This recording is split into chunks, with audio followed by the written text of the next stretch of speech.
UPSC aspirants and APPSC aspirants and also ఎవరైతే సమాజంలో జరిగేటువంటి దైనందిక విషయాల పట్ల ఎవరైతే ఇంట్రెస్ట్ ఉన్నారో వాళ్ళందరికీ తిరుపతిలోని డాక్టర్ ఇండిస్ IAS academy daily current affairs session స్వాగతం పలుకుతుంది. ఈ రోజు అనేకమైనటువంటి అంశాలను డిస్కస్ చేయబోతున్నాం. వాటిలో ముఖ్యంగా సైన్స్ అండ్ టెక్నాలజీకి సంబంధించినటువంటి ఒక అంశాన్ని చూస్తున్నాం. PFBR criticality, India's nuclear energy milestone. కాబట్టి ఇక్కడ ఈ ప్రోటోటైప్ అనేటువంటి ఫాస్ట్ బ్రీడింగ్ రియాక్టర్స్ ఏమవుతున్నాయో అంటే అణు విద్యుత్ కేంద్రాలు చెప్పచ్చు వీటిని. సో ఇవి క్రిటికాలిటీ అంటే ఒక కీలకమైన దశను దాటేసింది. ఇది ఇండియాస్ న్యూక్లియర్ ఎనర్జీ మైల్స్టోన్ లో మైలురాయిగా నిలిచిందని చెప్తున్నారు. సో ఈ విషయం గురించి కొన్ని ఎగ్జామినేషన్ పాయింట్ ఆఫ్ వ్యూలో ఎలాంటి అంశాలను డిస్కస్ చూద్దాం. కాబట్టి ఇక్కడ India's prototype fast breeder reactor అంటే PFBR prototype fast breeder reactor ఈ క్రిటికాలిటీ అనేటువంటి దాన్ని సాధించింది, అంటే ఒక కీలకమైన దశను సాధించింది. సో ఆ విధంగా ఎలాంటి దశ అంటే స్టార్టింగ్ ఈ సెల్ఫ్ సస్టైనింగ్ న్యూక్లియర్ రియాక్షన్. మీరందరూ కూడా సైన్స్ అండ్ టెక్నాలజీలో ఈ న్యూక్లియర్ రియాక్షన్ ఎలా జరుగుతుంది, ఫిషన్ అంటే ఏంటి, ఫ్యూషన్ ఇలాంటివన్నీ చదువుకుంటారు. చదవకపోతే మళ్ళీ కూడా చదవండి. కరెంట్ అఫైర్స్ సెషన్ లో మన డీటెయిల్ ఎక్స్ప్లెయిన్ టైం సరిపోదు కాబట్టి. సో కాబట్టి ఒక స్వయం చోదిత లాగా సెల్ఫ్ సస్టైనింగ్ లాగా ఒక న్యూక్లియర్ రియాక్షన్ ఒక్కసారి స్టార్ట్ అవుతే అది జరుగుతూ ఉంటుంది. సో అలాంటి కీలకమైన దశను మన భారతదేశము సాధించింది. రష్యా తర్వాత ఇలాంటి దశను చేరుకున్నటువంటి రెండవ దేశం ప్రపంచంలో భారతదేశం. అందుకోసమే మేరా భారత్ మహారాజు పేరుతో మాట్లాడుతున్నాం. వైలిన్ న్యూస్ మరి ఇంత కీలకమైన దిశ ఇది ఎక్కడుందంటే మీకు అందరికీ తెలుసు, తమిళనాడులో ఉండేటువంటి కల్పకం అనేటువంటి చోటు ఉంది. సో 2026 లో మనము ఏప్రిల్ 6న ఇది కరెక్ట్ గా చెప్పాలంటే నైట్ మనకు 8:30 ఆ ప్రాంతాల్లో కీలకమైనటువంటి ఘట్టాన్ని చేరుకున్నాం భారతదేశం. సో మరి ఈ రోజు చూస్తే ఈ భారతదేశానికి సంబంధించినటువంటి ఈ 500 మెగావాట్స్ ఈ విద్యుత్తుని ఉత్పత్తి చేయగలిగేటువంటి ఈ తమిళనాడులో ఉండేటువంటి కల్పకంలో ఉండేటువంటి కీలకమైనటువంటి ఈ పిఎఫ్బిఆర్ అంటే ప్రోటోటైప్ అంటే ప్రాథమికమైనటువంటి ఈ ప్రోటోటైప్ ఫాస్ట్ బ్రీడర్ రియాక్టర్ ఏమవుతుందో ఇది ఫస్ట్ క్రిటికాలిటీని మనకు ఈ విధంగా చేసి భారతదేశము ఒక చిరస్థాయినటువంటి ఒక ఘట్టాన్ని చేరుకునే విధంగా చేసింది. ముఖ్యంగా మన భారతదేశానికి తెలుసు ఈ న్యూక్లియర్ ప్రోగ్రామ్ అంటే అణు విద్యుత్ ప్రోగ్రామ్ అనేటువంటి 3 దశల్లో జరుగుతుంది. ఇది రెండో దశ. అంటే మొదటి దశ దాటేసాం, రెండో దశ కూడా మనం దాటేసి మూడో దశ ఎక్కువ కీలకమైనటువంటి వేస్తున్నాం. సో అందుకే ఇంత ప్రాధాన్యత. మరి దీన్ని ఎవరు డెవలప్ చేశారు అనేది ఎగ్జామినేషన్ లో అడగడానికి అవకాశం ఉంది. ఎవరు డెవలప్ చేశారు అంటే భావిని అనే పేరుతో షార్ట్ కట్ లో పిలుస్తాం. భావిని అంటే ఏంటి మీకు ఎగ్జామినేషన్ అడగడానికి అవకాశం ఉంది. భావిని అంటే భారతీయ మనకు నవీకయ విద్యుత్ నిగమ్ లిమిటెడ్ అనే పేరుతో పిలుస్తారు. ఎగ్జామినేషన్ లో ఇలాంటివి ఎగ్జామినేషన్ లో అడిగినప్పుడు సైన్స్ అండ్ టెక్నాలజీకి తరోగా ఉండండి. సో కాబట్టి ఈ కీలకమైనటువంటి తమిళనాడులో ఉండేటువంటి కల్పకంలో ఉండేటువంటి ఈ పిఎఫ్బిఆర్ అనేటువంటి డెవలప్ చేసింది ఎవరంటే భావిని. భావిని అంటే భారతీయ మనకు నవీకయ విద్యుత్ నిగమ్ లిమిటెడ్ అంటే నెక్స్ట్. సో ఈ విధంగా ఇది ఏం చేస్తుందంటే ఇది ముఖ్యంగా ఇండిజినస్లీ బిల్డ్ అంటే స్థానికంగా మనము Atmanirbhar Bharat self reliant India programme లో భాగంగా మనం విదేశీ టెక్నాలజీ పైన ఆధారపడకుండా మనం మన టెక్నాలజీ ఆధారపడుతూ తయారు చేసినటువంటి మరి ఈ రోజు విద్యుత్ కేంద్రం ఇది ఏం చేస్తుందంటే యురేనియం 238 వాడుతుంది. యురేనియం 238 వాడి అది ఏం చేస్తుందంటే అది మనకు ప్లూటోనియం 239 ఇస్తుంది. అంటే తను వాడుకున్నటువంటి ఇంధనాల కంటే ఎక్కువ ఇంధనాన్ని ఇవ్వడానికి అవకాశాన్ని మనకు రావాల్సింది. ఎంత ఉపయోగించుకుంటుంది, ఎంత ఇవ్వగలుగుతుంది ఇంపార్టెంట్. సో కాబట్టి ఇక్కడ చూస్తే యురేనియం 238 వాడుకొని ఇది ప్లూటోనియం 238 ఇచ్చే ప్రాసెస్ లో ఎక్కువ రకమైన శక్తిని విడుదల కావాల్సి. మరి దీని యొక్క సిగ్నిఫికెన్స్ ఏంటి? ఇప్పుడే చెప్పినట్టుగా enable the second stage of India's nuclear power programme. ఈ భారతదేశం యొక్క అణు ప్రోగ్రాము 3 దశల్లో ఉంటుంది చెప్తున్నాం. సో కాబట్టి ఈ రెండో దశకు కీలకమైన దశ మనం దాటగలిగాం. సో ఆ విధంగా మనకు నెక్స్ట్ మన భారతదేశంలో విస్తృతంగా తోరియం నిల్వ ఉన్నాయి. ఈ తోరియం ఉండే వాడుకోగలిగితే ఈ ప్రపంచంలో మనకు ఉండేటువంటి తోరియం అపారం.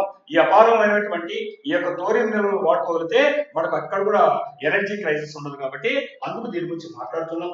మరి గ్లోబల్ స్టేటస్ ఇప్పుడే చెప్పినట్టుగా ఇది రష్యా తర్వాత ఈ విధంగా వాణిజ్య స్థాయిలో కమర్షియల్ స్కేల్లో ఈ యొక్క FBR ఫాస్ట్ బ్రీడర్ రియాక్టర్ అంటే ఇది ప్రోటోటైప్ ఆఫ్ కోర్స్ ఇది ఈ రకంగా రావడం ప్రపంచంలోనే రెండవ స్థానాన్ని భారతదేశం ఆక్రమించింది.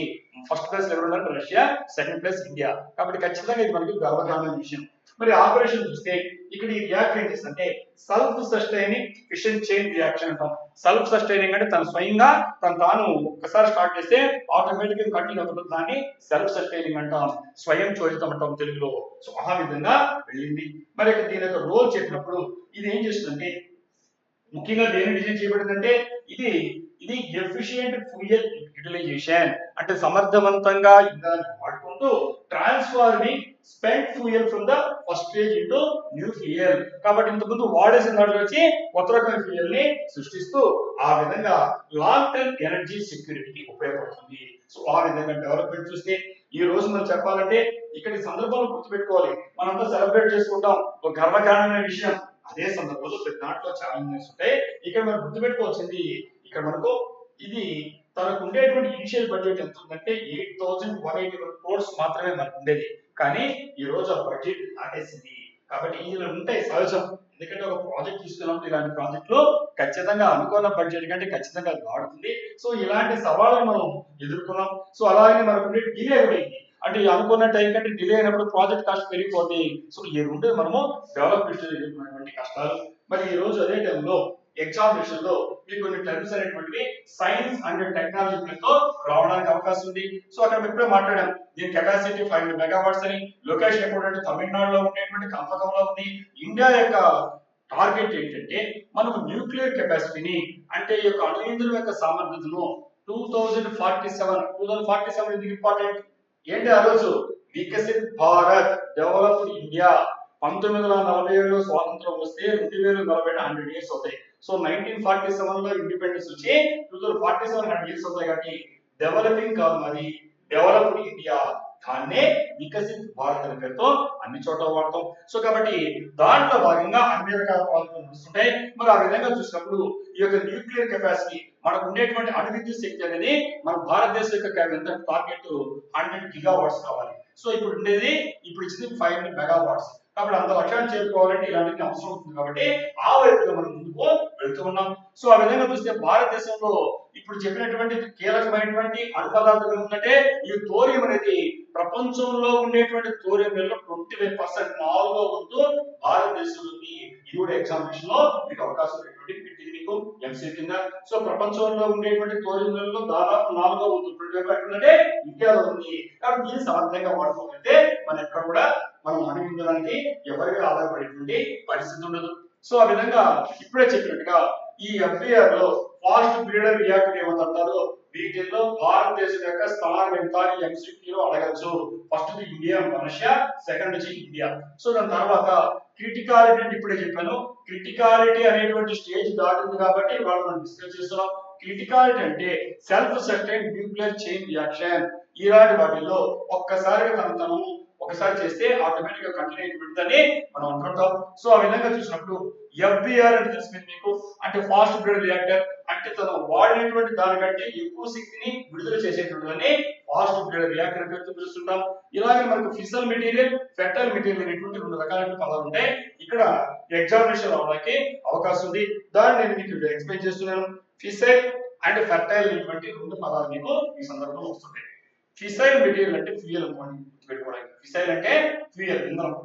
ఇది జనరల్ గా మనకు యురేనియం 235 కానీ అలాగే మనకు ప్లూటోనియం 239 ఉంటుంది. సో రకరకాల isotope that fission struck by slow neutrons. అంటే స్లో న్యూట్రాన్స్ అంటే విధంగా చెప్పాలంటే లో ఎనర్జీ, తక్కువ స్థాయిలో శక్తిని కలిగినటువంటి ఎనర్జీలు ఢీకొట్టడం వల్ల వచ్చేటువంటి ఫిషన్ అంటే విచ్చిత్తి, విడిపోవడం, ఫ్యూషన్ అంటే కలగడం. సో కాబట్టి ఇలాంటి ఐసోటోప్స్ తెలుసు మీకు, అంటే మనకు ఏవైతే మనకు సేమ్ అటామిక్ నంబర్ ఉంటాయో దాన్ని ఐసోటోప్స్ అని పిలుస్తున్నాం.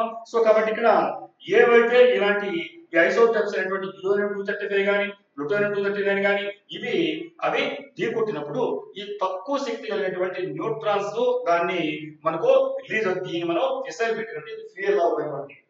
మరి ఫెర్టైల్ మెటీరియల్ అంటే కూడా ఐసోటోప్స్.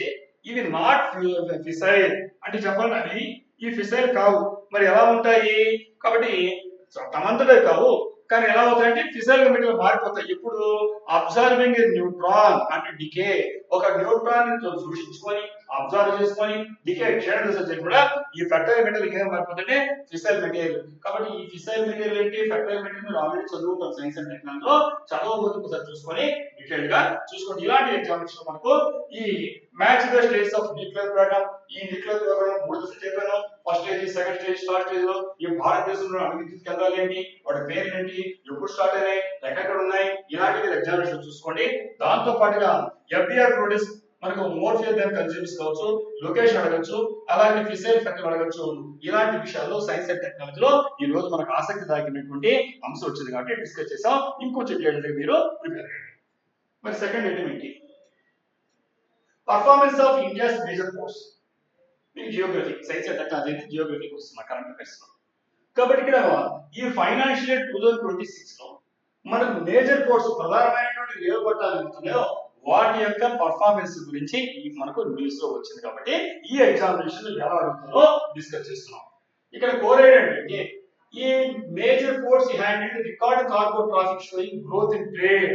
మనకు నిజానికి ఒక వ్యాపార రంగంలో ముఖ్యంగా కార్గో అంటే వస్తువులు, వీటికి సంబంధించినటువంటి ఎగుమతులు దిగుమతులు చేసే కార్గో అంటే తెలుసు.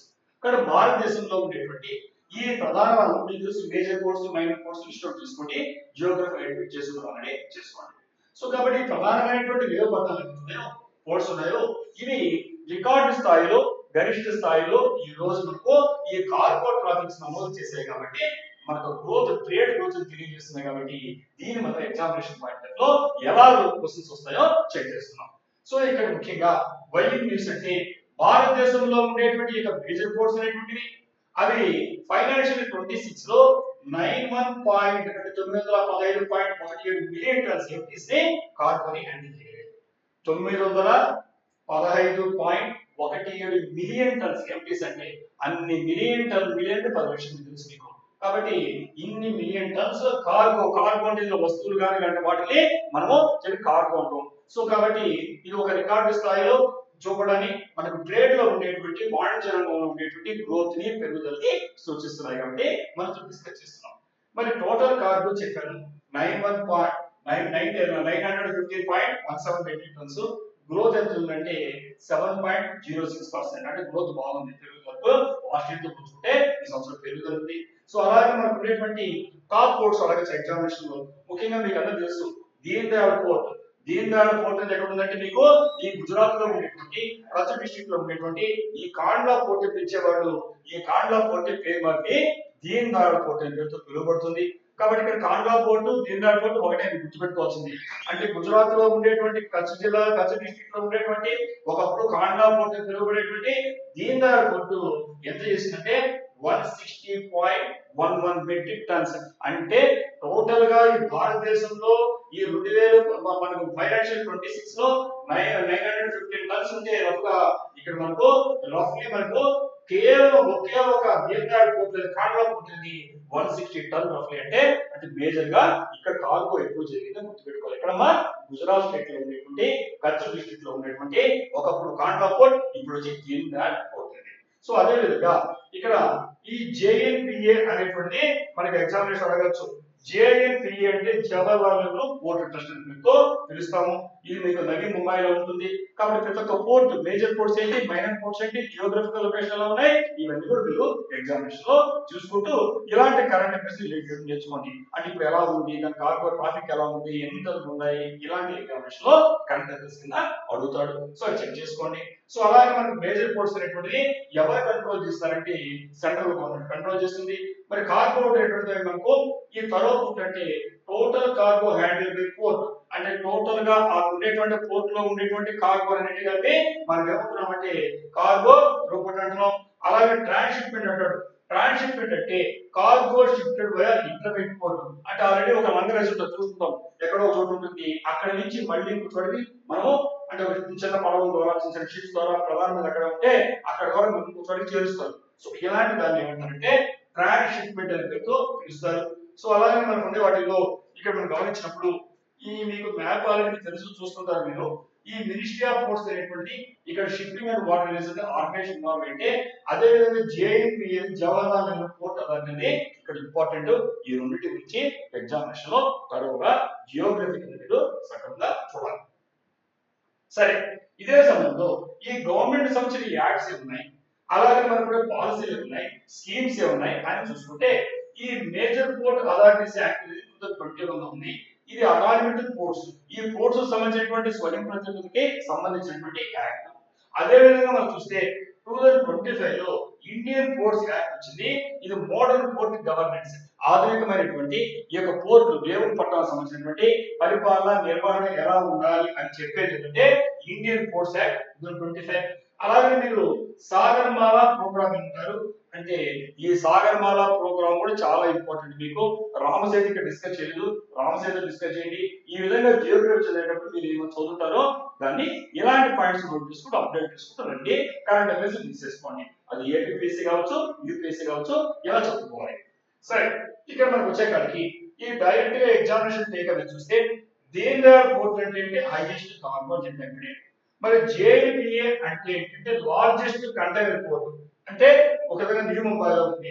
సో దీన్నే ఏమని పిలుస్తారంటే నవసేవ పోర్ట్ అని పిలుస్తారు. దేనమ్మా ఇక్కడ చెప్పినటువంటి జేఎన్పీఏ అని మహారాష్ట్రలో ఉంది, మన న్యూ ముంబైలో ఉంది, నవీ ముంబై అంటారు, దీన్ని నవసేవ పోర్ట్ అంటారు. దాదాపు 50% అంతా ఎక్కడ దొరుకుతుంది, ఇక్కడే దొరుకుతుంది.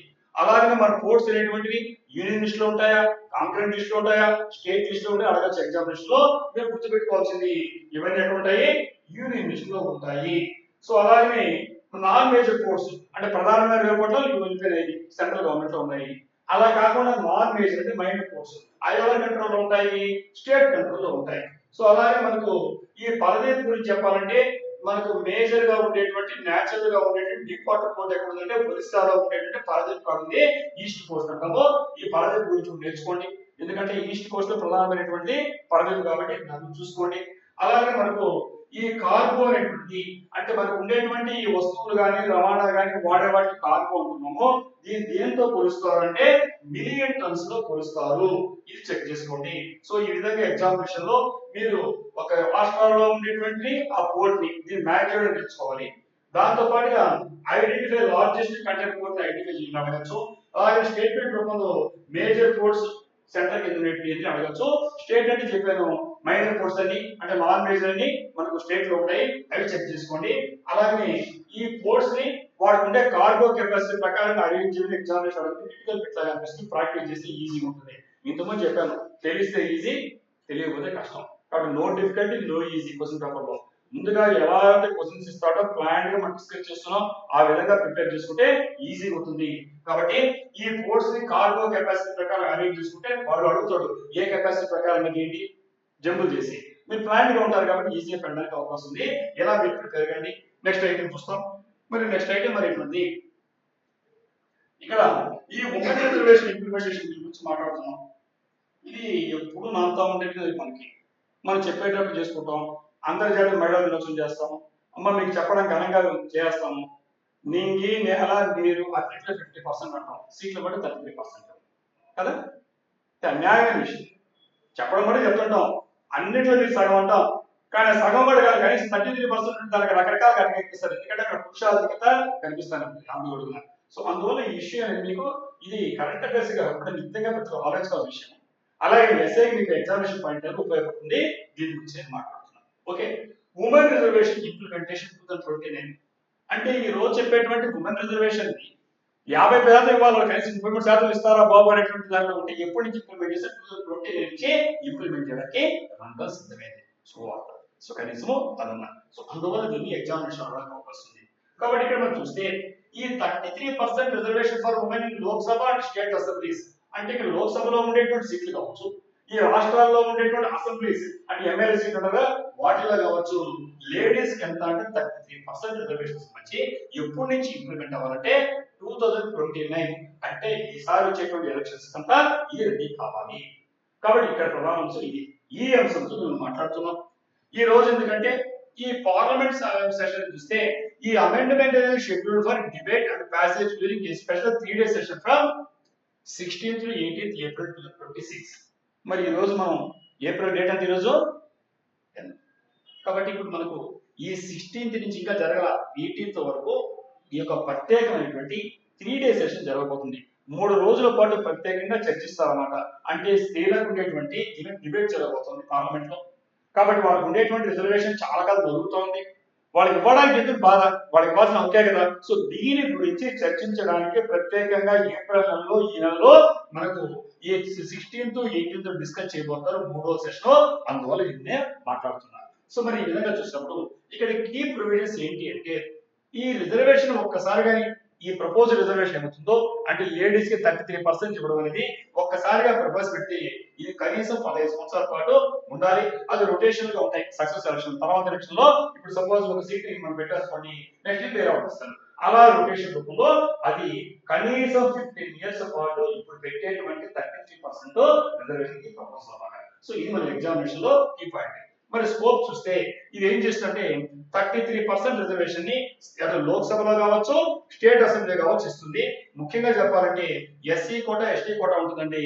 ఆ కోటాలో కూడా 38% ఇవ్వాలి. అర్థం ఎగ్జాంపుల్. కాబట్టి ఎస్సీ కోటా ఉంది, దాంట్లో ఉండే వాటిలో కూడా 33% ఎవరికి ఇవ్వాలి. అలాగే మీకు అర్థమైంది. కాబట్టి 33% రిజర్వేషన్ స్త్రీలకు ఇచ్చినప్పుడు ఉమెన్ ఎంపవర్మెంట్ సాధ్యపడుతుంది, స్త్రీ సాధికారత సాధ్యపడుతుంది, వాళ్ళ హక్కులు మనకు గౌరవించబడుతుంది, వాళ్ళ వాయిస్ వినబడుతుంది అనే ఉద్దేశంతో దీన్ని పెట్టడం జరిగింది. కాబట్టి ఇక్కడ ఏమేంటంటే to address the new representation of women. కాబట్టి వాళ్ళు ఖచ్చితంగా మనకి 18th లో చూస్తే 13.6%. సో కాబట్టి దీనికి ఖచ్చితంగా వాళ్ళకంటే ఒక స్ట్రాంగర్ పార్టిసిపేషన్ కావాలి. పాలసీ మేకింగ్ లో, డెసిషన్ మేకింగ్ లో ఎవరికి కావాలంటే స్త్రీలకు హక్కు ఉండాలి.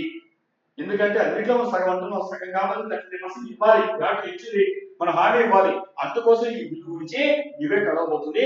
మరి అంతా కూడా సఫలీకృతం ఆశిస్తాను. మరి దానికోసం చూద్దాం. మరి ఎగ్జామినేషన్ లో మరి ఎందుకు ఏదో మాట్లాడుతున్నాం అంటే గవర్నమెంట్ అప్పుడు డ్రాఫ్ట్ బిల్ అంటే చట్టం కాకుండా ముసాయిదా బిల్ అంటారు. ఈ డ్రాఫ్ట్ బిల్ ని దాన్ని నారీ శక్తి వందన్ అధినియం అనే పేరుతో 2019 లో చేస్తుంది. కాబట్టి ఎగ్జామినేషన్ ఇలాంటి పేరు అడగచ్చు. సో దాని పేరు ఇక్కడ నారీ శక్తి వందన్ అంటే నారీ అంటే స్త్రీ, స్త్రీ శక్తి, అది వందన్ అధినియం అధినియం అనే పేరుతో పిలుస్తున్నారు. అంటే కాబట్టి ఇది ఉమెన్ రిజర్వేషన్ సంబంధించినటువంటి స్కీము పథకం పేరు ఏంటంటే నారీ శక్తి వందన్ అధినియం. ఇది 2029లో రాబోయే ఎలక్షన్స్ లో అటు లోక్సభ సీట్లు కావచ్చు స్టేట్ అసెంబ్లీలో ఇంప్లిమెంట్ ఉద్దేశించబడింది. రిజర్వేషన్ ఇప్పుడే చెప్పాను 33% ఉంటాయి. మరి ఇక్కడ అదే సమయంలో ప్రపోజ్డ్ లోక్సభ సీట్స్ ఇప్పుడు ఎన్ని ఉన్నాయి మనకి 543 ఉన్నాయి. ఈ 540 మీరు చూస్తుంటారు న్యూస్ పేపర్ లో, న్యూస్ లో చూస్తుంటారు వార్తల్లో. ఈ 543 ఉన్నటువంటి లోక్సభ సీట్లని పెంచుతున్నారు, 816 వరకు అప్గ్రేడ్ చేస్తున్నారు. అంటే మొత్తం కాన్స్టిట్యూషన్ ని రీఆర్గనైజ్ చేస్తున్నారు, పునర్వ్యవస్థీకరణ చేస్తున్నారు.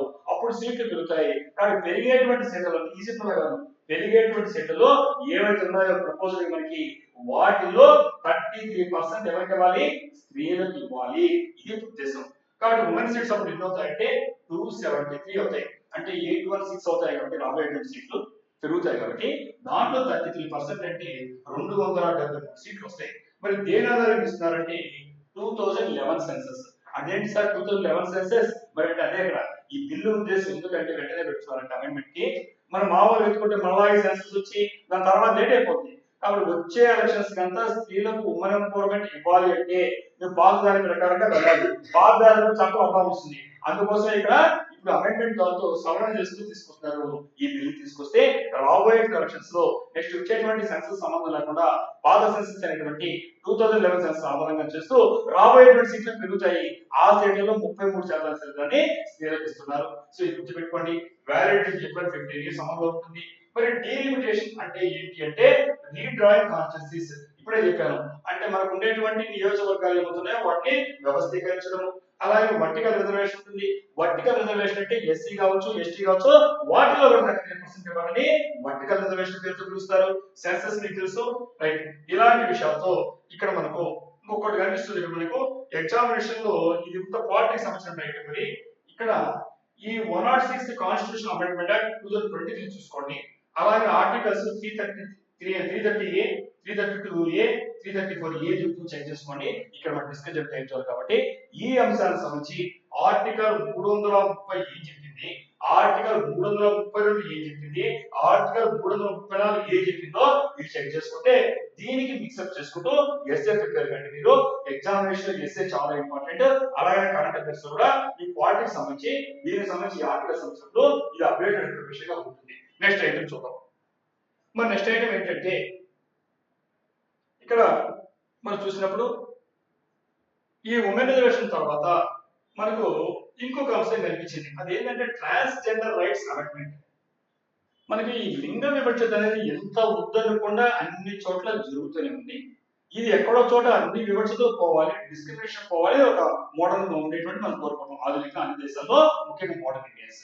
మరి ఆ విధంగా చూసినప్పుడు ఈ ట్రాన్స్జెండర్ రైట్స్ అంటే మేల్ ఫిమేల్ పదాలు మాత్రం కనిపించేది. మీకు తెలుసు, మీకు నల్సార్ జరిగినటువంటి పోరాటం అంతా తెలుసు. ఇక్కడ జరిగిన వాటిలో మనకు ఈ జెండర్ అనేటువంటిది మేల్ ఫిమేలే కాకుండా న్యూట్రల్ జెండర్ వాళ్ళు చూస్తున్నాము. వాళ్ళకి కూడా సంబంధించిన హక్కుల గురించి మరి ఈ రోజు మనం ఒక బుద్ధి తీసుకొచ్చాం. కానీ దాన్ని ఛాలెంజ్ చేయడం జరిగింది. ఇది ఈ కొత్త చట్టం అనేది. అందువల్ల ఈ ట్రాన్స్జెండర్ రైట్స్ అమెండ్మెంట్ అంటే ఏదవుతుందో అది 2026లో ఛాలెంజ్ చేయబడింది. న్యూ లా, ఇది ఈరోజు సబ్జెక్ట్. కాబట్టి న్యూ లా ట్రాన్స్జెండర్ ఐడెంటిటీ, ఏ రకంగా ట్రాన్స్జెండర్స్ ని గుర్తిస్తావు. కాబట్టి ఇప్పుడు స్త్రీలు కాకుండా పురుషులు కాకుండా మధ్యలో ట్రాన్స్జెండర్స్ ఉంటారు. సో వాళ్ళు ఏ రకంగా గుర్తిస్తారు అంటే దానికి మనకి అంత ముందే ప్రొవిజన్స్ కాకుండా కొత్త దాంట్లో మనకు వేరే ఐడెంటిటీ ఇచ్చారు, బయలాజికల్ ఐడెంటిటీ. ఇదేం చేశారంటే ఛాలెంజ్ చేయబడింది. ఎలా ఛాలెంజ్ చేయబడింది? కోర్టులో వైలేటింగ్ రైట్స్, వాళ్ళకి ఇంత ముందు ఉండేటువంటి హక్కుల్ని ఇది ఉల్లంఘించింది అనే పేరుతో ఏ మంచి చేసినా మనం ఎక్కడ చోట ఏదో పెడుతుంటారో ఆ విధంగా మంచి చేసిన కొరకంగా చదువుకొని ఇప్పుడు డిబేట్లోకి వచ్చింది. ఎలా చదువుతాం, ఎందుకు వార్తల్లోకి వచ్చింది? ఈ ఢిల్లీ హైకోర్టు ఏం చేసిందంటే ఈ రోజు ఈ 2026లో జరిగిన అమెండ్మెంట్స్ లేటెస్ట్ అన్నమాట, దానికి సంబంధించినటువంటి పిటిషన్స్ దాఖలైనాయి, వాటిని వింటుంది. కాబట్టి ఇప్పుడు ఏం జరుగుతుంది, ఎలా జరుగుతుంది అని మనం డిస్కస్ చేస్తున్నాం. కాబట్టి ఇది వార్తల్లోకి లేటెస్ట్ ఇష్యూస్ మాట్లాడడం. మనం ఒరిజినల్ ఏంటంటే ఈ ట్రాన్స్జెండర్ యాక్ట్ అనేది 2019 చెక్ చేసుకోవాలి. అలాగే అమెండ్మెంట్ అనేది మార్చిలోనే గత నెలలోనే వచ్చింది. అంటే మన 2019లో ఉండేటువంటి ఈ ట్రాన్స్జెండర్ యాక్ట్ ఏమవుతుందో దానికి సవరణలు పోయిన నెల మార్చి 2020 చేసే జరిగారు. ఇక్కడ కీ ఇష్యూ ఏంటంటే సెల్ఫ్ ఐడెంటిఫికేషన్ వర్సెస్ వెరిఫికేషన్. నిన్ను నువ్వే డిక్లేర్ చేసుకొని చెప్పవా, వేరే వాడి నుంచి వెరిఫై చేయాలి సబ్జెక్ట్. ఈ ట్రాన్స్జెండర్ అనేటువంటి వాళ్ళు వాళ్ళకు ఉండే హక్కుల గురించి, వాళ్ళకు ఉండేటువంటి రిజర్వేషన్ గురించి పోరాడే క్రమంలో బిల్ తీసుకొచ్చారు మార్చిలో. అంటే 2019లో ఉండేటువంటి ట్రాన్స్జెండర్ యాక్ట్ లో మార్చి 2020లో అమెండ్మెంట్ ఇచ్చారు. తెచ్చిన తర్వాత మళ్ళా కోర్టుకి ఇస్తారు అన్నమాట. ఇప్పుడు నడుస్తుంది కేసు. సో కాబట్టి ఇక్కడ ఏంటి విషయం అంటే ప్రధాన విషయం సెల్ఫ్ ఐడెంటిఫికేషన్. ఎవరికి వాళ్ళు స్వయంగా ప్రకటించుకొని నేను ట్రాన్స్జెండర్ అంటే సరిపోతా, లేదు కొత్తగా మీరు చేసినటువంటి మార్చి 2020 చేసినటువంటి ఇక్కడ దాని ప్రకారం వెరిఫికేషన్ ప్రకారంగా మెడికల్ రిపోర్ట్ పోవాలి. ఇది సబ్జెక్ట్ కాబట్టి. సో అందువల్ల ఈరోజు వార్తల్లోకి వచ్చాం. ఇక్కడ సెల్ఫ్ ఐడెంటిఫైడ్ జెండర్ అంటే పర్సన్ చూసెస్ ఓన్ ఐడెంటిటీ, తనే చెప్పుకుంటాడు, స్త్రీనా పురుషుడా ఏంటో తను చెప్పుకుంటాడు. అలాంటి దాన్ని సెల్ఫ్ ఐడెంటిఫైడ్ జెండర్ అంటారు. థర్డ్ జెండర్ అంటే లీగల్ కేటగిరీ సిన్స్ 2014. ఈ నల్సా కేసు చూడాల్సి వస్తుంది. మీరు 2014లో వచ్చినటువంటి దాని ప్రకారంగా లీగల్ కేటగిరీ, చట్టపరమైన కేటగిరీనే థర్డ్ జెండర్ అని పిలుస్తున్నాం. ట్రాన్స్జెండర్ అంటే థర్డ్ జెండర్ అంటే 2014 నుంచి చట్టపరమైన గుర్తింపు రావడం జరిగింది. అంతకుముందు వేరే జరిగింది. కాబట్టి ఈ సందర్భంలో నల్సా జడ్జిమెంట్ అనేది చాలా ఇంపార్టెంట్. ప్రతి ఒక్కరికి నల్సా జడ్జిమెంట్ తెలియాలి. కాబట్టి ఈ నల్సా జడ్జిమెంట్ అనేటువంటి డిస్కస్ చేసే ముందు ఇక్కడ ఒకసారి నేను ఈ ఇప్పుడు జరిగినటువంటి ఛాలెంజ్ గురించి డిస్కస్ చేస్తూ పోతున్నాను.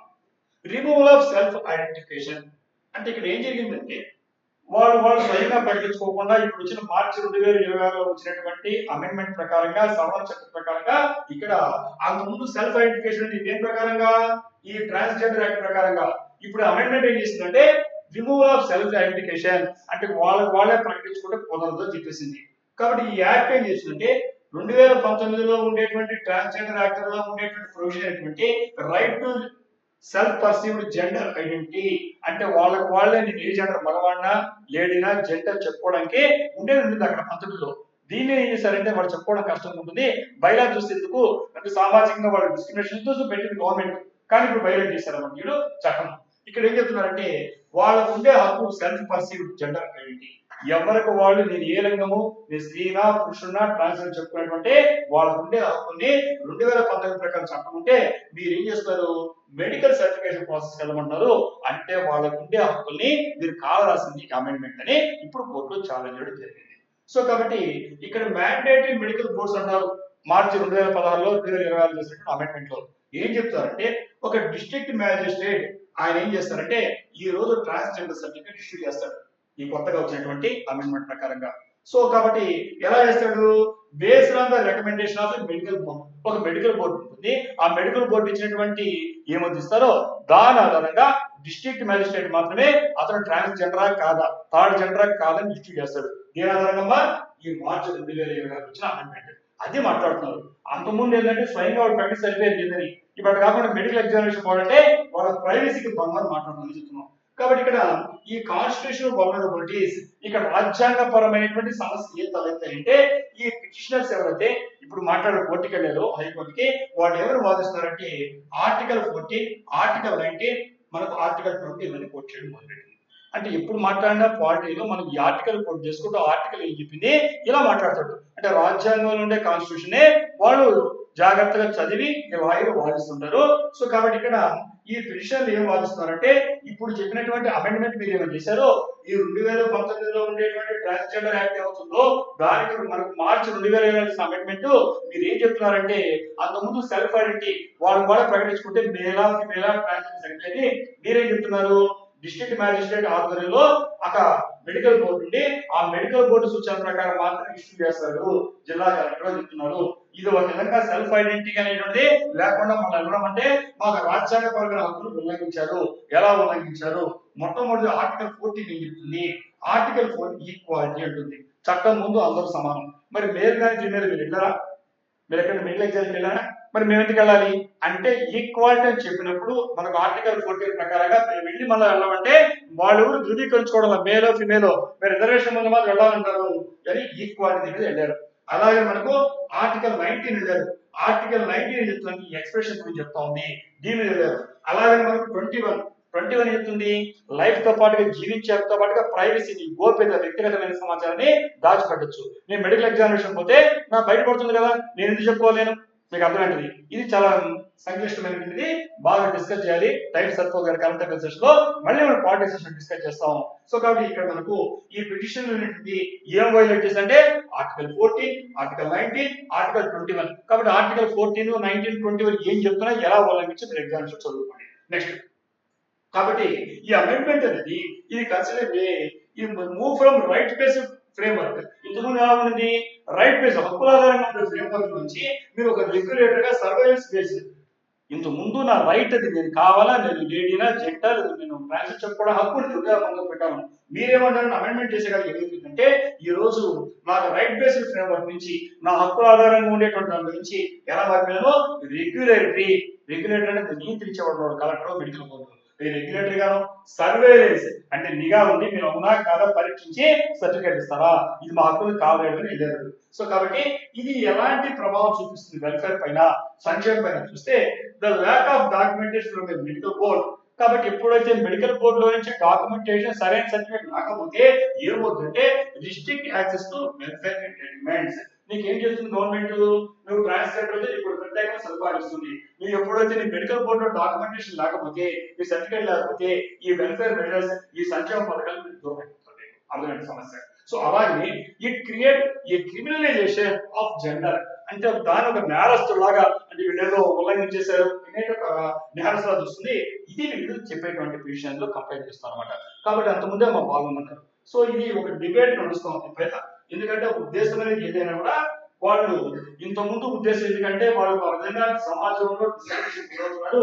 ఇది ట్రాన్స్జెండర్ బయలాజికల్ ఫినామినా కానీ ఎవరు ఆ పదాలతో సూచించడం కరెక్ట్ గానే చట్టపరంగా గవర్నమెంట్ సదుద్దేశం పెట్టింది. కానీ దీంట్లో ఉండే సమస్య లోతుపాల్లో ఒక డిబేట్ దీని మాత్రం బయటకు వస్తాయి. సో ఈ డిబేట్ వస్తుంది. కాబట్టి ఈ రోజు ఏం చేస్తుందంటే ఈ గౌరవం ఉండేటువంటి ఈ ఢిల్లీ హైకోర్టు కావచ్చు, సుప్రీం కోర్టు ఆఫ్ ఇండియా కావచ్చు, సో వాళ్ళ ముందుంది కాబట్టి ఎలాంటి తన వస్తుంది, ఏ రకంగా చేస్తారు దీని గురించి మళ్ళీ మనం ఎగ్జామినేషన్ అప్డేట్ గా చూద్దాం.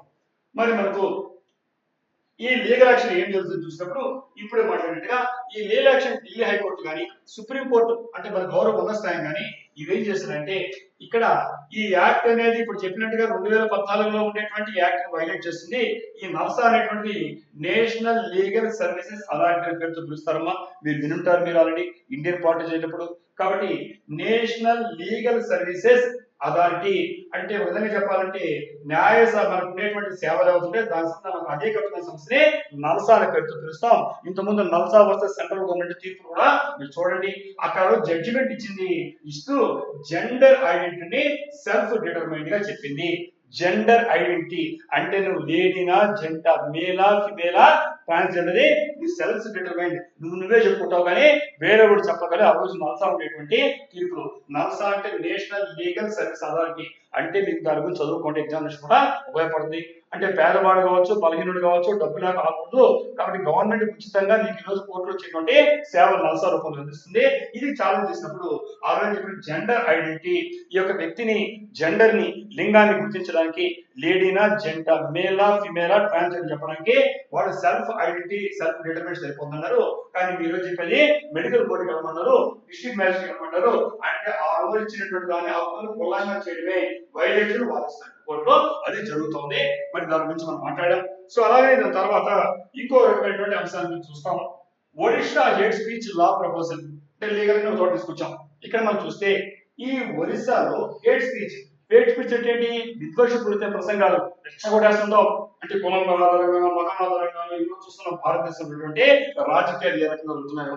అంటే ఈ భారతదేశంలో యూనిటీ డైవర్సిటీ మాట్లాడుతున్నా, భిన్నత్వం ఏకత్వం మాట్లాడుతున్నా, ఇవాళ స్వార్థ ప్రయోజనం అందరూ చెప్పండి కానీ చాలా మంది ఏం చేస్తున్నారు హేట్ స్పీచ్ ఇస్తున్నారు. అంటే కులాల్లో మతాల్లో రెచ్చగొడిస్తున్నారు. ఆ రెచ్చగొడి తర్వాత పడాలి ఎవరు చూస్తే భారతీయులు అనిపిస్తాం, భారతదేశం అనిపిస్తుంది. సో కాబట్టి వీటికి సంబంధించి ఏ రాష్ట్రాలకు ఆ రాష్ట్రాలు ఈ రోజు చొరవ తీసుకొని ఈ హేట్ స్పీచ్ ని, ఈ విద్వేషపూరితమైన ప్రసంగాలను ఆపడానికి 5 రకరకాలైనటువంటి పిలిచి లాల్ని చట్టాలని చేస్తున్నాయి. సో అలాంటి దానికోసమే ఈ రోజు కోరేది ఏంటంటే ఈ ఒడిశా ప్రభుత్వం ఉన్నాం అది ఒక ప్రపోజ్ చేసింది న్యూ లా, కొత్త చట్టాన్ని to prevent hate speech and hate crimes.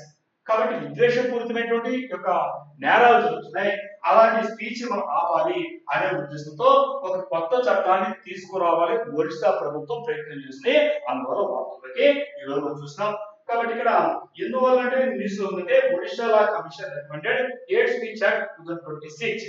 కాబట్టి వాళ్ళకు ఉండేటువంటి రాష్ట్ర ప్రభుత్వమైనటువంటి ఒడిషా ప్రభుత్వానికి సంబంధించినటువంటి లా కమిషన్ ఏం చెప్పిందంటే హేట్ స్పీచ్ యాక్ట్ 2026 గురించి అది రికమెండ్ చేసింది. అందువల్ల వార్తల్లోకి వచ్చింది. ఇక్కడ దీని ప్రకారం హేట్ స్పీచ్ అంటే ఏంటి అని మనం చూసినప్పుడు మన హేట్ స్పీచ్ అంటే ఏంటి అంటే ఇక్కడ మనం డెఫినేషన్ చూసుకోవచ్చు. అబ్యూజ్ అంటే ఒక నిందాపూర్వకంగా, థ్రెటనింగ్ స్పీచ్ బెదిరిస్తూ మాట్లాడడం, లేదా రైటింగ్ మాట్లాడడం రాతపూర్వకంగా చేసినా కానీ, ఈ express prejudice on the basis of ethnicity నీ జాతి ఆధారంగానో కులం ఆధారంగా కానీ, లేదంటే ఒక రిలీజియన్ మతం ఆధారంగా కానీ, సెక్సువల్ ఓరియంటేషన్ లేదా నీ లింగ వ్యవస్థ చూపిస్తూ కానీ, లేదా అలాంటి కౌన్స్ సిగ్నల్ కౌన్స్ లో కానీ ఎవరైనా తిట్టడం కానీ బెదిరించడం కానీ చేస్తే రాస్తే ఇవన్నీ హేట్ స్పీచ్ కిందకి వస్తాయమ్మా. విద్వేషపూరితమైనటువంటి ప్రసంగాలు రాతల్ని హేట్ స్పీచ్ అని పిలుస్తారు. కాబట్టి ఇలాంటి ఆపడానికి మంచిదే చెప్పాలంటే ఉదయపరంగా. ఎందుకంటే విద్వేషం ఎందుకు చేయాలి? అందరం ఒకటే కదా, మనంతా భారతీయులం కదా, ఇండియన్స్ కదా. ఈ సమాజంలో హార్మోని శాంతితో సమతుల్యత ఉండాలంటే అందరం కలిసిమెలిసి ఉండాలి చూడాలి కానీ ఒకరినొకరు రెచ్చగొడుతూ ఇది జరుగుతారని చూస్తున్నాం పేపర్లో టీవీలో. సో దానికోసం చొరవ తీసుకుంది. మరి ఇదే సమయంలో అక్కడ ఇచ్చే పనిష్మెంట్ ఏంటంటే ఫస్ట్ అఫెన్స్ మొట్టమొదటిసారిగా రుజువు అయ్యేమని చేస్తే 1 to 5 years జైలు, అంటే వాళ్ళ జైల్లో పెడతారు. సో ఖచ్చితంగా 1 నుంచి 5 ఏళ్ళు జైలు ఇస్తాం ఫస్ట్ టైం అయితే. మళ్ళా అదే పని చేసినందుకు 2 సంవత్సరాల నుంచి 7 సంవత్సరాలు జైలు టు 7 years. మరి ఫైన్ ఎంత 10,000 నుంచి 15,000 ఫైన్ అన్నాడు. ఒక విధంగా చెప్పాలంటే స్వాగతించినటువంటి బిల్లు. ఇది కూడా దుర్వినియోగం లేక అంటే ఆధారాలుగానే కొనుగోలుస్తుంది. ఇది ఒక విధంగా మంచిది అనుకోవచ్చు మనం. కాబట్టి ఈ రోజు ఒకరిపైన ఒక విద్వేషాలు వచ్చుకుంటాం. ఏం అంటే ఈ ఆధారంగా చేసే నేరాలు చూస్తున్నాం. కొంతమంది చంపేయడాలు, తగలబెట్టడాలు, కాల్చేయడాలు ఇవి చేస్తున్నారు చూస్తున్నారు. ఇలాంటివి జరగకూడదు. ఈ దేశము అందరిది, ఈ దేశము అన్ని మతాలు, అన్ని కులాలు, అన్ని భాషలకు అంత సమగ్రంగా ఉండేది భారతీయులు అంతా. సో దీన్ని ఎవరు కూడా మనం ఇలాంటి ఖండించాలి. కాబట్టి ఇలాంటి బిల్లు స్వాగతిస్తున్న కూడా ఈ బిల్లు సంబంధించి మీరు పాలిటికల్ సంబంధించినటువంటి ఐటమ్ కింద చదవండి. నెక్స్ట్ మనకు దీని గురించి మరి బిఎన్ఎస్ ఉంది. అంటే మనకు ఉండేటువంటి మీకు తెలుసు, మీకు ఐపీసీ మార్కెట్ బిఎన్ఎస్ గా మారిపోయింది. ఈ బిఎన్ఎస్ లో ఉండేటువంటి భారతీయ న్యాయ సంహిత ఉండేటువంటి చట్టం పరంగా చూస్తే దాంట్లో ఉండే వాటిలో మనకు కొన్ని సెక్షన్స్ కనిపిస్తాయి. 196, 197. 196 ఏం చెప్తుంటే ప్రమోటింగ్ ఎనిమిటీ, శత్రుత్వ వర్గాన్ని పెంచే విధంగా చేస్తారు. 196 ప్రకారంగా అది శిక్షార్హము. అలాగే 197 అంటే అగైన్స్ నేషన్ యూనిటీ, ఎనిమిటినే కాకుండా ఈ భారతదేశం యొక్క ఐక్యతకు భంగం కలిగించే విధంగా ఎవరైనా ప్రసంగిస్తే అది కూడా కేవలం ఈ కొత్తగా ఐపీసీ మధ్యలో వచ్చినటువంటి మన కొత్తగా వచ్చినటువంటి భారతీయ న్యాయ సంహిత బిఎన్ఎస్ చెప్తుంది. ఇలాంటివి చూసుకోండి. అలాగే మనకు చాలా ఫ్రీడమ్ ఆఫ్ స్పీచ్ ఉంది కదా, మీరు మాట్లాడొచ్చు కదంటే ఉంది. మీ ఫ్రీడమ్ ఆఫ్ స్పీచ్ ఎప్పుడు చెప్పిందంటే ఆర్టికల్ 19(1)A చెప్పింది. అదే సమయంలో దాంట్లోనే ఆర్టికల్ 19(2) ఏం చెప్తుందంటే రిస్ట్రిక్షన్స్ ఉన్నాయి, పరిమితులు ఉన్నాయి. మీ నాలుగు ఉంది కదని, స్వేచ్ఛ ఉంది కదని మీ ఇష్టంగా మాట్లాడకూడదని కూడా ఇది మనకు ఈ రిస్ట్రిక్షన్ చెప్తుంది. కాబట్టి ఇక్కడ ఈ హేట్ స్పీచ్ ని ఇన్పుట్ పబ్లిక్ ఆర్డర్ అంటే మనకు శాంతి భద్రతలకు సంబంధించిన అంశంగా మనం పరిగణించాలి. ఇక్కడ హేట్ స్పీచ్ ఉద్దేశించుకుంటుంది.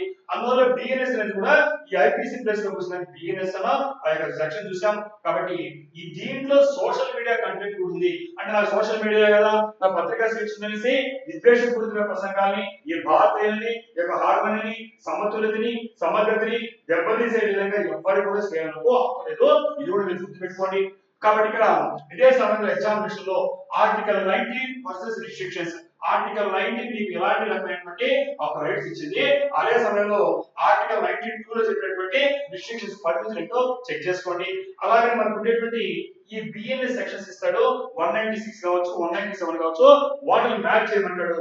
అవి ఎగ్జామినేషన్ చూసుకోవాలి. అలాగే డిఫైన్ హేట్ స్పీచ్ అంటే ఏంటి, ఇందాక డెఫినేషన్ ఇచ్చాను నేను, కాబట్టి దాన్ని చెక్ చేసుకోండి. హేట్ స్పీచ్ అంటే అవన్నీ వస్తాయి. సో కాబట్టి కేస్ బేస్డ్ ప్రాసెస్ అడగచ్చు. ఇక్కడ ఇన్సైట్మెంట్ వర్సెస్ ఫ్రీ స్పీచ్ ఇలాంటివి చూసుకోండి. రైట్. మరి దాని తర్వాత ఇంకొక ఐటమ్ చూస్తున్నాం. ఇదేంటంటే జనరల్ గా ఉమెన్ ఎంపవర్మెంట్ కి సంబంధించి ఇప్పుడు మాట్లాడేటువంటి జనరల్ గా మనకు ఎన్విరాన్మెంట్ కి సంబంధించి అన్ని అంశాలతో కూడినట్టు కరెంట్ అఫైర్స్ ని మాట్లాడుతున్నాను. ఇది సాయిల్ సఖి ఇనిషియేటివ్, ఇది ఉంటుంది అవసరమే. Soil Sakhi initiative in Maharashtra. ఈ మహారాష్ట్రలో ఉండేటువంటి దాంట్లో సాయిల్ సఖి అనేటువంటి ఒక ఇనిషియేటివ్, ఒక పథకము ప్రారంభించి ఎగ్జామినేషన్ లో ఇలాంటివి అడుగుతాడు. కాబట్టి మీరు చూసుకోండి. ఇక్కడ ఏం చెప్తున్నారంటే సాయిల్ సఖి అంటే కోరేడ్ అంటే rural women are trained to provide soil testing and farming advises. అంటే గ్రామీణ ప్రాంతాల్లో ఉండేటువంటి స్త్రీలు, రూరల్ ఉమెన్ ఏం చేస్తారంటే వీళ్ళు ట్రైనింగ్ ఇవ్వడం, శిక్షణ ఇస్తారు. వాళ్ళకి దేని శిక్షణ ఇస్తారు? వాళ్ళు అక్కడ సాయిల్ టెస్టింగ్, పొలాలు ఉంటాయి, వ్యవసాయం ఉంటుంది, అక్కడ ఎలాంటి నేల సర్వవంతంగా కాదా అని చెక్ చేయడానికి వాళ్ళకి తెలియదు కాబట్టి ట్రైనింగ్ ఇస్తారు. ఇచ్చిన తర్వాత వాళ్ళు అక్కడ ఉండే రైతులకు సలహాలు ఇస్తారు. మరి ఈ నేల మంచిది, ఈ నేలలో ఇలాంటి వేస్తే పంటలు వస్తాయి, ఈ పంటలు వేస్తే తగ్గుతాయి, ఇలా వరకు కావాల్సిన డాక్టర్ సలహాలాగా ఇస్తారు. సో కాబట్టి న్యూస్ లో ఎందుకుందంటే ఈ సాయిల్ సర్టిఫికేట్ ని improving farming with drought prone Maharashtra. ముఖ్యంగా మహారాష్ట్రలో చూస్తుంటాం, కమలా పూలు వస్తుంటాయి, మీకు అన్ని చూస్తున్నారు కదా, కొన్ని లోపల తోట తీసి బాగా ఫ్రెష్ ఉంటాయి, కొంచెం అంతా ఎండిపోయి ఉంటాయి, అక్కడికి వస్తుంటాయి, గమనించుంటారు. నీళ్లు ఎండిపోతుంటాయి, నీళ్లు లేవు, అంటే డ్రౌట్ ప్రోన్, కరువు ప్రాంతాలు. సో ఈ కరువు ప్రాంతాల్లో ముఖ్యంగా ఏ టైంలో ఏ పంట వేయాలి, ఎంత సారం ఉంది, ఇలాంటి తెలియదు, నాలెడ్జ్ ఉండదు రైతులకి. కాబట్టి ఎక్కడో పెట్టాలంటే వాళ్ళనే ఇస్తే, అక్కడ స్త్రీలకు కానీ ఎంగేజ్ చేస్తే అటు స్త్రీలకు కూడా ఆర్థిక స్వావలంబన వస్తుంది. వాళ్ళు ఇన్వాల్వ్ చేసుకుంటే అక్కడ మనకు ఈ పంటలు బాగా పండించుకోవడం కాకుండా ఈ గ్రామీణ స్త్రీలు కానీ ఇన్వాల్వ్ చేసుకుంటే ఒక రకమైనటువంటి ఈ ఆశా వర్కర్స్ వీళ్ళంతా మనకి ఎలా ఎందుకు ఉపయోగపడతారో అక్కడ ఈ వ్యవసాయానికి సంబంధించి ఉపయోగపడతారని మహారాష్ట్ర ప్రభుత్వం ఈ సాయిల్ సఖి ఇనిషియేటివ్ ని ప్రారంభించడం జరిగింది. కాబట్టి ఎగ్జామినేషన్ ఇలాంటి బిట్స్ ఎగ్జామినేషన్ ఎక్కువ ఎంసీకు ఇవి చూసుకోండి. ఇక్కడ మనం చూస్తే ఈ సాయిల్ సఖి ఇనిషియేటివ్ అనేటువంటి మనము ఎవరు స్టార్ట్ చేశారంటే మొదలు చెప్పాలంటే ఇక్కడ ఈ మహారాష్ట్రలో ఉండేటువంటి దాంట్లో ఈ మాన్ దేశీ ఫౌండేషన్ అనేది ఉంటుందమ్మా. మాన్ దేశీ ఫౌండేషన్ వీళ్ళు 2023లో స్టార్ట్ చేశారు. అంటే ఎగ్జామినేషన్ లో సాయిల్ సఖి ఇనిషియేటివ్ అనేది ఎక్కడ ప్రారంభమైంది అడగచ్చు, ఏ ఇయర్లో ప్రారంభం అడగచ్చు, ఎవరు ప్రారంభం అడగచ్చు. 2023లో మహారాష్ట్రలో ఉండేటువంటి ఇక్కడ ఈ మాన్ దేశీ ఫౌండేషన్ అనేటువంటి వాళ్ళు ఇది ప్రారంభించారు. దాని తర్వాత మహారాష్ట్ర ప్రభుత్వం మంచిదిగా ఉంది కాబట్టి దీన్ని ఇంప్లిమెంట్ చేయడం జరిగింది. ఇక్కడ ఏం చేస్తుందంటే వీళ్ళు ట్రైన్ చేస్తారు, శిక్షణ ఇస్తారు. ఎవరికి శిక్షణ ఇస్తారు? రూరల్ ఉమెన్కి, అంటే గ్రామీణ ప్రాంతంలో ఉండే స్త్రీలకు. ఎక్కడ? మహారాష్ట్రలో. దేనికోసము? కమ్యూనిటీ అగ్రోనమిస్ట్, అంటే ఒక విధంగా చెప్పాలంటే వాళ్ళ ఊరికి సంబంధించినటువంటి అగ్రోనమిస్ట్, వ్యవసాయ నిపుణులాగా వాళ్ళకి ట్రైనింగ్ ఇస్తున్నారు. ఇదే ఉద్దేశము. దేనికోసము? టు ఇంప్రూవ్ సాయిల్ హెల్త్, మనకి ఎలా ఆరోగ్యం ఉందో ఈ సాయిల్ హెల్త్ కదా, వ్యవసాయానికి ఆరోగ్యం ఉండాలి. సాయిల్ హెల్త్ ఇంప్రూవ్ చేయడం కోసంగా, అలాగే increase agriculture resilience in drought prone districts. ముఖ్యంగా ఇప్పుడు కరువు ప్రాంతాలు చెప్పుకున్న జిల్లాలో, ఆ జిల్లాలో డ్రౌట్ ప్రోన్ అంటే కరువు ఉండేటువంటి ప్రాంతాల్లో అగ్రికల్చర్ రెసిలియన్స్, ఎలాంటి కరువునైనా తట్టుకునే విధంగా, వీటికి ఇంకేదైనా వ్యాధులు తట్టుకునే విధంగా రెసిలియన్స్ గా అగ్రికల్చర్ ఇంప్రూవ్ చేయడం కోసం ఇక్కడ ట్రైనింగ్ ఇస్తే ఇప్పుడు రైతులు సలహా ఇస్తారు. అలాగే దీని యొక్క రోల్ ఏంటి, ఫంక్షన్ ఏంటి, పాత్ర ఏంటి, ఏం చేస్తుందంటే మొట్టమొదటిగా వీళ్ళు ఏం చేస్తారంటే స్త్రీలకు ట్రైనింగ్ ఇస్తారు. వాళ్ళనే సాయిల్ సఖి అంటారు. ఎగ్జామినేషన్ లో సాయిల్ సఖి అని అడగచ్చు. సాయిల్ సఖి అంటే ట్రైన్డ్ ఉమెన్ అంటే, ఒక విధంగా చెప్పాలంటే కమ్యూనిటీ అగ్రానమిస్ట్, ఒక గ్రామాల్లో ఉండేటువంటి ఒక వ్యవసాయ శాస్త్రవేత్తలు అనుకోవచ్చు. వాళ్ళు ట్రైనింగ్ ఇవ్వడం వల్ల వాళ్ళు వేరే రైతులకి సలహాలు ఇస్తున్నారు అనమాట. సో కాబట్టి ట్రైన్డ్ ఉమెన్స్ అనేది సాయిల్ సఖి అంటున్నాం. వీళ్ళు ఏం చేస్తారు, ట్రావెల్ చేస్తారు, ప్రయాణిస్తారు. ఎక్కడికి, ఫార్మ్స్ కి, వ్యవసాయ క్షేత్రాలకు వెళ్తాడు. రైతుల దగ్గర వీళ్ళు వెళ్తారు, రైతుల దగ్గరికి వెళ్ళేసి కలెక్ట్ సాయిల్, అక్కడ ఉండేటి మృత్తిక మట్టిని సేకరిస్తారు. శాంపిల్ సేకరించుకొని తర్వాత ఏం చేస్తారంటే పరీక్షించి గైడెన్స్ ఆన్ న్యూట్రిషన్ మేనేజ్మెంట్. అయ్యా దీంట్లో పలానా జింక్ ఉంది, పలానా ఉంది, నైట్రోజన్ ఉంది, ఏముందో ఏం లేవో చెప్పి మనం ఎలా మనం ఆరోగ్యాన్ని సేకరించుకుంటామో అలాగా వీళ్ళకి నిపుణులాగా, డాక్టర్ లాగా అక్కడ వాళ్ళకు రైతులకు సలహా ఇస్తారు. ఏం న్యూట్రిషన్స్ ఏమైతే లోపించున్నాయి, మేజర్ న్యూట్రియన్స్ మైనరా, ఇవి చెప్తారు. సో అలాగనే ఎలా యాక్ట్ చేస్తారంటే trusted advisers to local farmers. స్థానికంగా ఉండే రైతులు, వాళ్ళు చిన్న చిన్న రైతులు ఉంటారు, వాళ్ళకి పెద్ద పెద్ద వ్యవసాయ క్షేత్రాలకి సైంటిస్ట్ వెళ్ళలేరు. సో వాళ్ళకి ఈ లోకల్ గా ఉండేటువంటి ఫార్మర్స్ కి ట్రస్టెడ్ అడ్వైజర్స్, నమ్మదగినటువంటి సలహాదారులు, అంటే వాళ్ళు నమ్మదగ్గర చెప్తే అది కరెక్ట్ గా ఉంటాయి. సో ఆ విధంగా ఇప్పుడు మనం చెప్పినటువంటి ఈ నారీ సఖి అనేటువంటి ఒక మంచి ఇనిషియేటివ్ గా అనుకోవచ్చు. ఎగ్జామినేషన్ లో రాదగ్గరటువంటి మనకు ఎంసీక్యూలే అనుకోవచ్చు. సో మరి ఇక్కడ సాయిల్ హెల్త్ అంటే చెప్పాం, ఆ క్వాలిటీ ఆఫ్ సాయిల్ క్రాప్స్ ఎలా ఉన్నాయి, సో ఇవన్నీ చూసే ఇప్పుడు డిస్కస్ చేసాం. ముఖ్యంగా దాని ప్రధాన ఉద్దేశం ఏంటి ఎగ్జామ్స్ అంటే ఉమెన్ ఎంపవర్మెంట్ ప్లస్ అగ్రికల్చర్. అంటే స్త్రీలను సాధికారత, అంటే వాళ్ళ కాలంలో డబ్బులు సంపాదించుకుంటారు, వాళ్ళకి కొంత అమౌంట్ వస్తుంది వాళ్ళకి. సో అలాగే మనకు అగ్రికల్చర్ ఉపయోగపడుతుంది. ఎక్కడంటే డ్రౌట్ ప్రోన్ ఏరియాస్ లో ఇది సైంటిఫిక్ ఫార్మింగ్, శాస్త్రీయ పద్ధతిలో వ్యవసాయాన్ని చేయడానికి అభివృద్ధి చేయడం కాకుండా రిడ్యూసెస్ కార్బన్ ఎమిషన్స్. ఈ మనకు ప్రకృతిలోకి మనకు తెలుసు, ఈ గ్లోబల్ హౌస్ ఎఫెక్ట్ ఎండ చూస్తున్నాము, ఎంత ఇబ్బంది పడుతున్నాము. ఈ రకమైనటువంటి గ్రీన్ హౌస్ ఎఫెక్ట్, ఈ పర్యావరణం కాలుష్యం తగ్గించాలంటే మనం కార్బన్ ఎమిషన్స్, కార్బన్ అంటాం, ఈ వాతావరణంలో వివిధ కార్బన్ పార్టికల్ తగ్గించాలి. దాన్ని తగ్గించాలంటే కూడా వీళ్ళకు దాన్ని సవాలిస్తూ ఈ రైతులు ఉపయోగపడతారు. అలాగే వీళ్ళు ఈ సాయిల్ టెస్టింగ్ లింక్ చేశారు. వీళ్ళు ఆర్గానిక్ ఫార్మింగ్, ముఖ్యంగా సేంద్రియ వ్యవసాయం అంటామో, ఈ కృత్రిమ ఎరువులు వాడుకోకుండా సాంప్రదాయ ఎరువు మీద వాళ్ళ రైతులకి సలహాలు ఇస్తూ ఈ విధంగా చేస్తాడు. ఇక్కడ ఎగ్జామినేషన్ మీకు scheme based question, soil health card ఇంతకు చెప్పడానికి సెషన్ లో దాని మీద రావచ్చు. అలాగే ఇక్కడ ఉండేటువంటి స్టేట్ దాని జిల్లాని మ్యాచ్ అడగచ్చు. అలాగే బయో ఇన్పుట్స్ డిఫైన్ చేయబడవచ్చు. అలాగే ఉమెన్ రోల్ దగ్గరికి అడగచ్చు. అలాగే మనకు ఉండే వాటిలో మనకు ఇంతకుముందు చెప్పినట్టుగా డిస్ట్రిక్ట్ అడగచ్చు. ఈ మహారాష్ట్రలో ఉండేటువంటి సతారా, సాంగ్లీ, సోలాపూర్, అలాగే కొల్హాపూర్, పూణే అనేటువంటి ఈ డ్రౌట్ ప్రోన్ ఏరియాస్ ఉన్నాయి, ఈ జిల్లా అడగచ్చు. ఇక్కడ మనకు ఇప్పుడు చెప్పిన సాయిల్ సఖి ఇనిషియేటివ్ అంటే జరుగుతుంది. ఎగ్జామినేషన్ లో మనం బాగా చూసుకుంటే బెటర్. నెక్స్ట్ తర్వాత ఐటమ్ అనేటువంటి అటు ఎస్ఐ మనకు వచ్చేటువంటిది, కరెంట్ అఫైర్స్ వచ్చేటువంటిది, పాలిటీ మనకు వచ్చేటువంటి అంటే మనం డిస్కస్ చేయబోతున్నాం. అంటే రిలీజియస్ సంబంధించింది కాబట్టి అందరికి కూడా కొంచెం ఆసక్తి ఉంటుంది. సెన్సిటివ్ ఇష్యూస్ ఎప్పుడైనా సరే భారతదేశంలో మాట్లాడేటప్పుడు కొన్ని విషయాల గురించి జాగ్రత్త మాట. ఇంతకు చాలాసార్లు చెప్పేది, ఒకటేమో క్యాస్ట్, రెండేమో రిలీజియన్, థర్డ్ ఏమో లేడీస్, 4 పాలిటిక్స్. ఈ 4 అంశాలు సున్నితమైన అంశాలు. వీటిలో ముఖ్యంగా రిలీజియన్ అనేది క్యాస్ట్ చాలా సున్నితం. వాటిలో రిలీజియన్ తెలుసు మనకి. కాబట్టి ఇక్కడ మనం ఇంతకుముందు డిస్క్లైమర్ చెప్పినట్టుగా ఏ మతానికి కానీ ఏ కులానికి కానీ మనం ఎప్పుడు ఎవరికి వ్యతిరేకంగా, ఎవరి హక్కులు వాళ్ళకి, ఎవరి గౌరవాలను, ఎవరి వ్యక్తిత్వం వాళ్ళకి. సో ఇక్కడ మనం చూసేటప్పుడు దీంట్లో ఉండే సమాజంలో ఉండేటువంటి దురాచారాలు ఎండగట్టిన మాట్లాడినా మనం ఎగ్జామినేషన్ పాయింట్ ఆఫ్ మాట్లాడుతున్నాం. ఆ డిస్క్లైమర్ తో ఈ రోజు ఎగ్జామినేషన్ అవడానికి అవకాశం ఉండేటువంటి ఒక ఐటమ్ ని నేను డిస్కస్ చేస్తున్నాను. కాబట్టి ఇంతకుముందు చెప్పినట్టుగా మనము ఇక్కడ కేవలం అంశంగా మాత్రమే చూస్తున్నాను. దాంట్లో చూసినప్పుడు ఈ supreme court hearing on religious practices, especially Sabarimala references. ఇక్కడ మన గౌరవ ఈ సర్వోన్నత న్యాయస్థానం అయినటువంటి సుప్రీంకోర్టు ఏం చేసిందంటే ఇక్కడ ఈ రిలీజియస్ ప్రాక్టీసెస్ అంటే మతపరమైనటువంటి సాంప్రదాయాలు, ఆచారాన్ని ఈ శబరిమల కేసు దృష్టిలో ఉంచుకొని ఇది ఉంటుంది, దీనికి సంబంధించి మనం మాట్లాడడం జరుగుతోంది.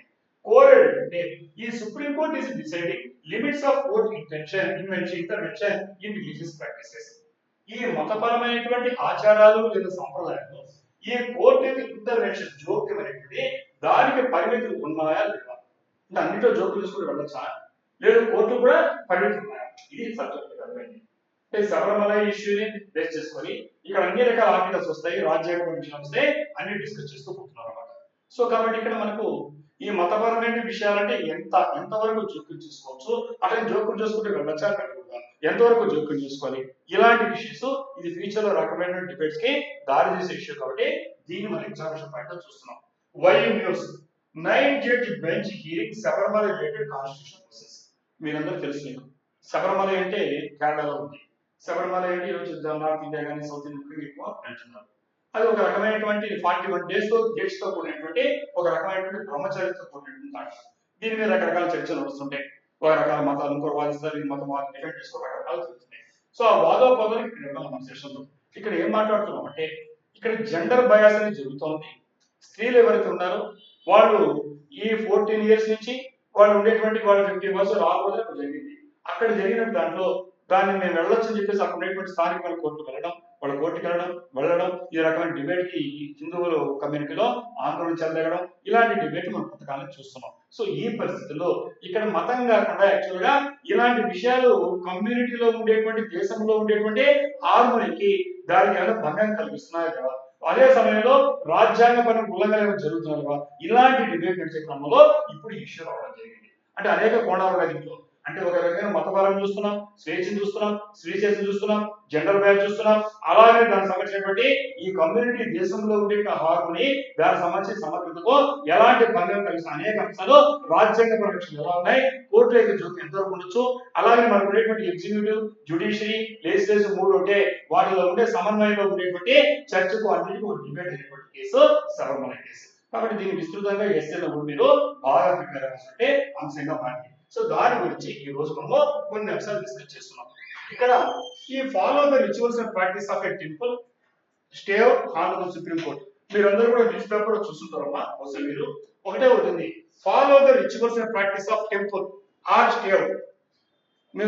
మనం చూస్తున్నాం ఇది మనకి ఎందుకంటే ఈ ఏప్రిల్ 9th మీరు చూసారంటే ఈ రోజు మనం 10th కదా, అంటే నిన్న థర్స్డే వచ్చినటువంటి ఐటమ్ ఈరోజు పేపర్ రావడం జరిగింది. నేను యాజ్ తీసుకున్నాను, న్యూస్ పేపర్ వచ్చింది.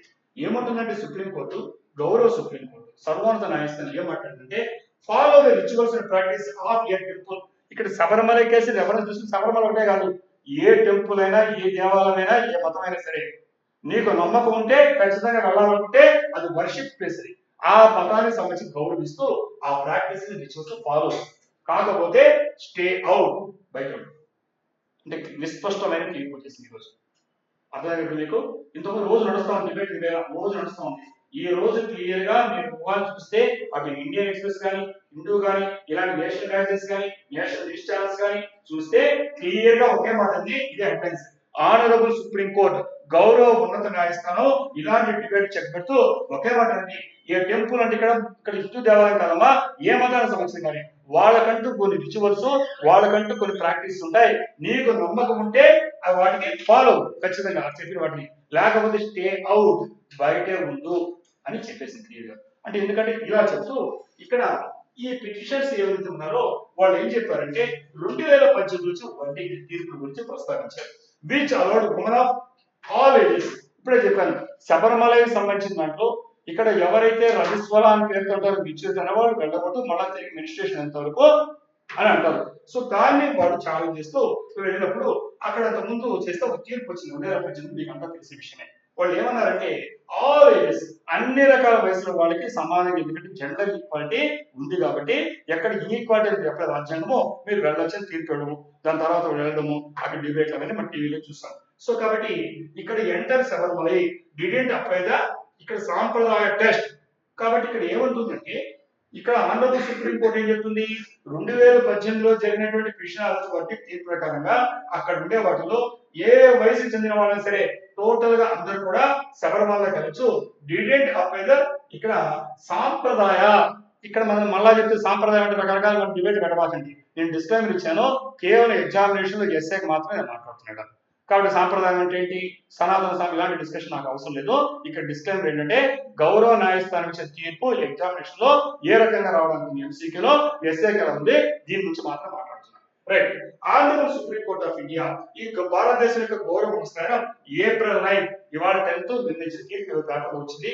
ఏం చెప్పింది, ఏం మాట్లాడుతుంటే a person who wants to visit a temple, ఏ వ్యక్తి ఎవరైనా సరే స్త్రీలు కావచ్చు పురుషులు కావచ్చు ఎవరైనా కావచ్చు ఎవరైతే ఒక దేవాలయంలో ప్రవేశించాలనుకుంటున్నారో హ్యాస్ టు ఫాలో తప్పనిసరిగా పాటించాలి. ఏం పాటించాలంటే సాంప్రదాయ అంటే అర్థం ఏంటంటే traditional practices of the strain అంటే ఆ గర్భగుడిలోకి ఆ దేవాలయానికి సంబంధించినటువంటి కొన్ని సాంప్రదాయాలు ప్రతి చోట ఉంటాయి. ఆ సాంప్రదాయాలు అంటే ట్రెడిషనల్ ప్రాక్టీసెస్ తరతరాలుగా వస్తున్నటువంటి ఆచారాలు ఉంటాయో వాటిని తప్పనిసరిగా పాటించండి, లేకపోతే బయట ఉంటుంది. ఇక్కడ the court in the Sabarimala reference, ఇదే సందర్భంలో ఈ తీర్పు మాట్లాడుతూ ఈ కోర్టు ఏం చేసింది, శబరిమల కేసుని ఉదహరిస్తూ ఏం చెప్పారంటే people may have their own personal beliefs, నిజమే ప్రజలకు ఎవరి విశ్వాసాలు ఏ నమ్మకాలు ఉంటాయి, అయితే but the rituals and observances of a temple have to be followed if one desires to worship there. కాబట్టి మీకు ఉండొచ్చు వ్యక్తిగత నమ్మకాలు ఉంటాయి, వ్యక్తులకు అలవాటు ఉండొచ్చు, కానీ ఒక దేవాలయంలోకి ఒక టెంపుల్లోకి వెళ్లే ముందు ఖచ్చితంగా అక్కడ ఉండేటువంటి ఏమైతే ఎవరైతే వర్షిప్ చేయాలనుకుంటున్నావో ఎవరిని పూజించాలని వెళ్ళావో ఖచ్చితంగా వాడు ఆ రిచువల్స్ ని అబ్జర్వెన్స్ ని పాటించాలి అని వ్యాఖ్యానం చేసింది న్యూస్ పేపర్ లో వచ్చిందని యథాతథంగా మీకు నేను ఇక్కడ ఇవ్వడం జరిగింది. సో ఈ సమయంలో ఎవరిచ్చారు, ఎంతమంది ఇచ్చారు చూస్తే ఈ తీర్పుకు సంబంధించి 9 జడ్జి కాన్స్టిట్యూషన్ బెంచ్, అంటే రాజ్యాంగ పరంగా 9 మంది జడ్జిలతో కూడినటువంటి బెంచ్ ఇది. ఈ బెంచ్ కి ఈ సుప్రీంకోర్టు గౌరవం స్థానికి ఇది శబరిమల గాని 7th ఏప్రిల్ ప్రారంభించింది, 9th నిన్న మాట్లాడుతూ 3 రోజులు జరుగుతున్న చర్చ మీరు చూస్తున్నారు. ఇక్కడ ఏమేంటంటే ఈ ఉద్దేశము to determine the scope of religious rights under article 25-26, ఇది మనకు కావాల్సిన ఎగ్జామినేషన్ లో. ఆర్టికల్ 25 ఏం చెప్పింది పాలిటీలో మీరు చదువుంటారు, ఆర్టికల్ 26 ఏం చెప్పింది, ఈ ఆర్టికల్స్ కింద మనకు ఉండేటువంటి రిలీజియస్ రైట్స్ మతపరమైన హక్కులు ఏమున్నాయి, ఈ మతపరమైన హక్కుల్ని డిటర్మిన్ చేయడం ఉద్దేశించి మనకి. కాబట్టి ఆర్టికల్ 25 ఆర్టికల్ 26 ఏం చెప్పారు, ఈ ఆర్టికల్ 25 ఆర్టికల్ 26 లో మతాన్ని ఎలా నిర్వచించారు, మతపరమైన హక్కులు ఎలా నిర్వచించారు, ఆ చెప్పినప్పుడు మీకు ఇచ్చిన వాటిని ఎలా డిటర్మిన్ చేస్తాం, ఇది మనకు ఉండేటువంటి ఈ కేసులో పూర్వాపరాలు చూస్తే. మరి ఇక్కడ ఫోకస్ ఏంటి అంటే ఇక్కడ 7 కీ లీగల్ క్వశ్చన్స్ ఉన్నాయట. అంటే ఈ చర్చకు సంబంధించి 7 ముఖ్యమైనటువంటి న్యాయపరమైన అంశాలు మనం డిస్కస్ చేస్తున్నాం. ఎసెన్షియల్ రిలీజియస్ ప్రాక్టీసెస్ ఈఆర్పి పేరుతో పిలుస్తారమ్మా. ఎసెన్షియల్ రిలీజియస్ ప్రాక్టీసెస్ ఈఆర్పి చాలా ఇంపార్టెంట్ వర్డ్ ఇక్కడ. అంటే ఎసెన్షియల్ రిలీజియస్ ప్రాక్టీస్ అంటే ప్రతి మతానికి ఆ మతంలో ఒక సెక్ట్ ఒక చిన్న భాగంకి దానికి ఏముంటుందంటే ఖచ్చితంగా కొంత తప్పనిసరిగా చేయాల్సినటువంటి ఎసెన్షియల్ చాలా ఇంపార్టెంట్ ఎసెన్షియల్ తప్పనిసరిగా చేయాల్సినటువంటి రిలీజియస్ ప్రాక్టీస్ ఉంటాయి, కొన్ని మినహాయింపులు ఉంటాయి, కానీ ఖచ్చితంగా పాటించాల్సిందని ఈఆర్పి డిఫైన్ చేస్తున్నారు రాజ్యాంగం. సో కాబట్టి ఇక్కడ ఉన్నాయి interplay between fundamental rights and constitution morality. కాబట్టి ఇక్కడ తప్పనిసరిగా ఏమైతే ప్రతి మతంలోనూ కొన్ని చోట్ల ఉండాల్సింది మనకి డినామినేషన్స్ ఉంటాయి. ఆ మతపరంలో హిందూయిజం ఉంది, హిందువులు రకరకాల డినామినేషన్స్ ఉంటాయి, అలాగే ఒక మతంలో ఒక రకం డినామినేషన్ ఉంటాయి, తెలుసు శాఖలు ఉంటాయి, వాటిల్లో ఈఆర్పి ఎసెన్షియల్ రిలీజియస్ ప్రాక్టీస్ అనేది ఉంటాయి. దీనికి సంబంధించి ఒక ఇంటర్ప్లే జరుగుతోంది. అంటే వాటి మధ్య ఏంటంటే ఒకటి ఫండమెంటల్ రైట్స్ ప్రాథమిక హక్కులు అంటే, 2 కాన్స్టిట్యూషన్ మొరాలిటీ రాజ్యాంగ నైతికత. రాజ్యాంగ అయితే చాలా ఇంపార్టెంట్ బోర్డు ఎగ్జామినేషన్ లో కాన్స్టిట్యూషన్ మొరాలిటీ. సో ఈ రెండింటి మధ్య ఇంటర్ప్లే జరుగుతుంది. కాబట్టి denominations can restrict entries to strains, అంటే ఈ డినామినేషన్స్ ఏ మతంలో అయినా కావచ్చు. ఇప్పుడు మన హిందూ మతం చర్చ జరుగుతుంది, ఈ డినామినేషన్స్ అనేటువంటివి ఈ యొక్క నీకు రాష్ట్రాల దాంట్లో ఇక్కడ రిస్ట్రిక్ట్ ఎంట్రీస్ టు స్ట్రైన్స్ అంటే గర్భగుడిలో, ఈ గర్భగుడిలో ప్రవేశించడానికి మా సాంప్రదాయాలు అడ్డం వస్తున్నాయి, మా మతాచారాలు అడ్డం వస్తున్నాయి, ఏమన్నా అడ్డుకోవడానికి హక్కు ఉందా, ఇప్పుడు జరిగేటువంటి ఫోకస్. ఇక్కడ ఈ 9 జడ్జి బెంచ్ అన్న ఈ 9 జడ్జి బెంచ్ లో ఎవరు లీడ్ చేస్తున్నారంటే మనకు ఉండేటువంటి మనకు CJ chief justice of India గౌరవ జస్టిస్ మనకు సూర్యకాంత్ గారు ఈరోజు దానికి ఆ శాంక్టిటీ వచ్చింది. అంటే మామూలుగా మీకు తెలుసు, మీకు బెంచెస్ ఎలా ఉంటాయి, సింగిల్ బెంచ్ కానీ డివిజన్ బెంచ్ ఎలా ఉంటాయి. అంటే గౌరవ ఉన్న సర్వోన్నత న్యాయస్థానానికి చీఫ్ జస్టిస్ ప్రధానమైనటువంటి ఈ రోజు చీఫ్ జస్టిస్ గా ఉన్నారు ఈ సూర్యకాంత్ నాయకత్వంలో మొత్తం 9 మంది జడ్జిలు ఉంటే 8 మంది ఉన్నారు. ఆ మిగతా 8 మంది అంటే ఈ జస్టిస్ కాకుండా జస్టిసెస్ సర్వశ్రీ బివి నాగరత్న ఉమెనమ్మ. అంటే ఇక్కడ లేడీస్ సంబంధించిన ఇష్యూ కాబట్టి ఇక్కడ మనం మాట్లాడుతున్న నిజానికి దాంట్లో ఉన్నత న్యాయస్థానం లేడీ జడ్జి డిస్క్రిమినేషన్ ఉందో అయినా మీకు చెప్తున్నాను. ఇక్కడ గమనిస్తే బివి నాగరత్న గారు ఉన్నారు మేడం, అలాగే ఇక్కడ ఎంఎన్ సుందరేష్ ఉన్నారు. అలాగే ఇక్కడ అసానుద్దీన్ అమానుల్లా ఉన్నారు. అరవింద్ కుమార్, అగస్టిన్, జార్జ్ మగసి అండ్ ప్రసన్న బి వరాలే, అలాగే ఆర్ మహదేవన్, అలాగే మనకు జాయ్ మేళ బాచి. ఇలాంటి గౌరవ న్యాయమూర్తులతో కూడినటువంటి సర్వోన్నతమైనటువంటి న్యాయస్థానము మనకు సిజేఐ నాయకత్వంలో ఇప్పుడు విచారణ చేపట్టింది. ఇక్కడ ప్రధానమైన కోర్ క్వశ్చన్ ఏంటి అంటే the court is examining the limits of essential religious practices. ఇంతకు చెప్పాను, ఇది ఎగ్జామినేషన్ లో ఈఆర్పి మీకు అవకాశం డిఫైన్ చేసుకోవాల్సింది. ఈఆర్పి అంటే ఏంటి అనేది ఇక్కడ కోర్టు పరిమిస్తోంది. దానికి పరిమితులు ఉన్నాయా లేవా? ఎందుకంటే నాకు ఈ ఎసెన్షియల్ ఇవి మా ప్రాక్టీస్ సర్వీస్ చెప్పేసి ఇష్టంగా చేస్తామా, అక్కడ మన రాజ్యాంగపరం ఉల్లంఘన జరుగుతుందా అనేటువంటి అంశాలను ఇక్కడ మనకు పరిగణన తీసుకొని ఇక్కడ కోర్టు ఏం చేస్తుంటే ఎగ్జామిన్ చేస్తూ ఉంది. ఏం ఎగ్జామిన్ చేస్తుంటే the limits of essential religious practices. కాబట్టి అత్యవసరమైనటువంటి ఆ మతపరమైనటువంటి తంతులు ఏమవుతున్నాయో దాన్ని ఈఆర్పి చేస్తున్నాం, దానికి పరిమితులు ఉన్నాయా లేదా ఎంతైనా చేసుకుంటూ పోవచ్చు అని చేస్తుంది. అలాగే whether judicial review should be applied to practices often labeled as custom or superstition.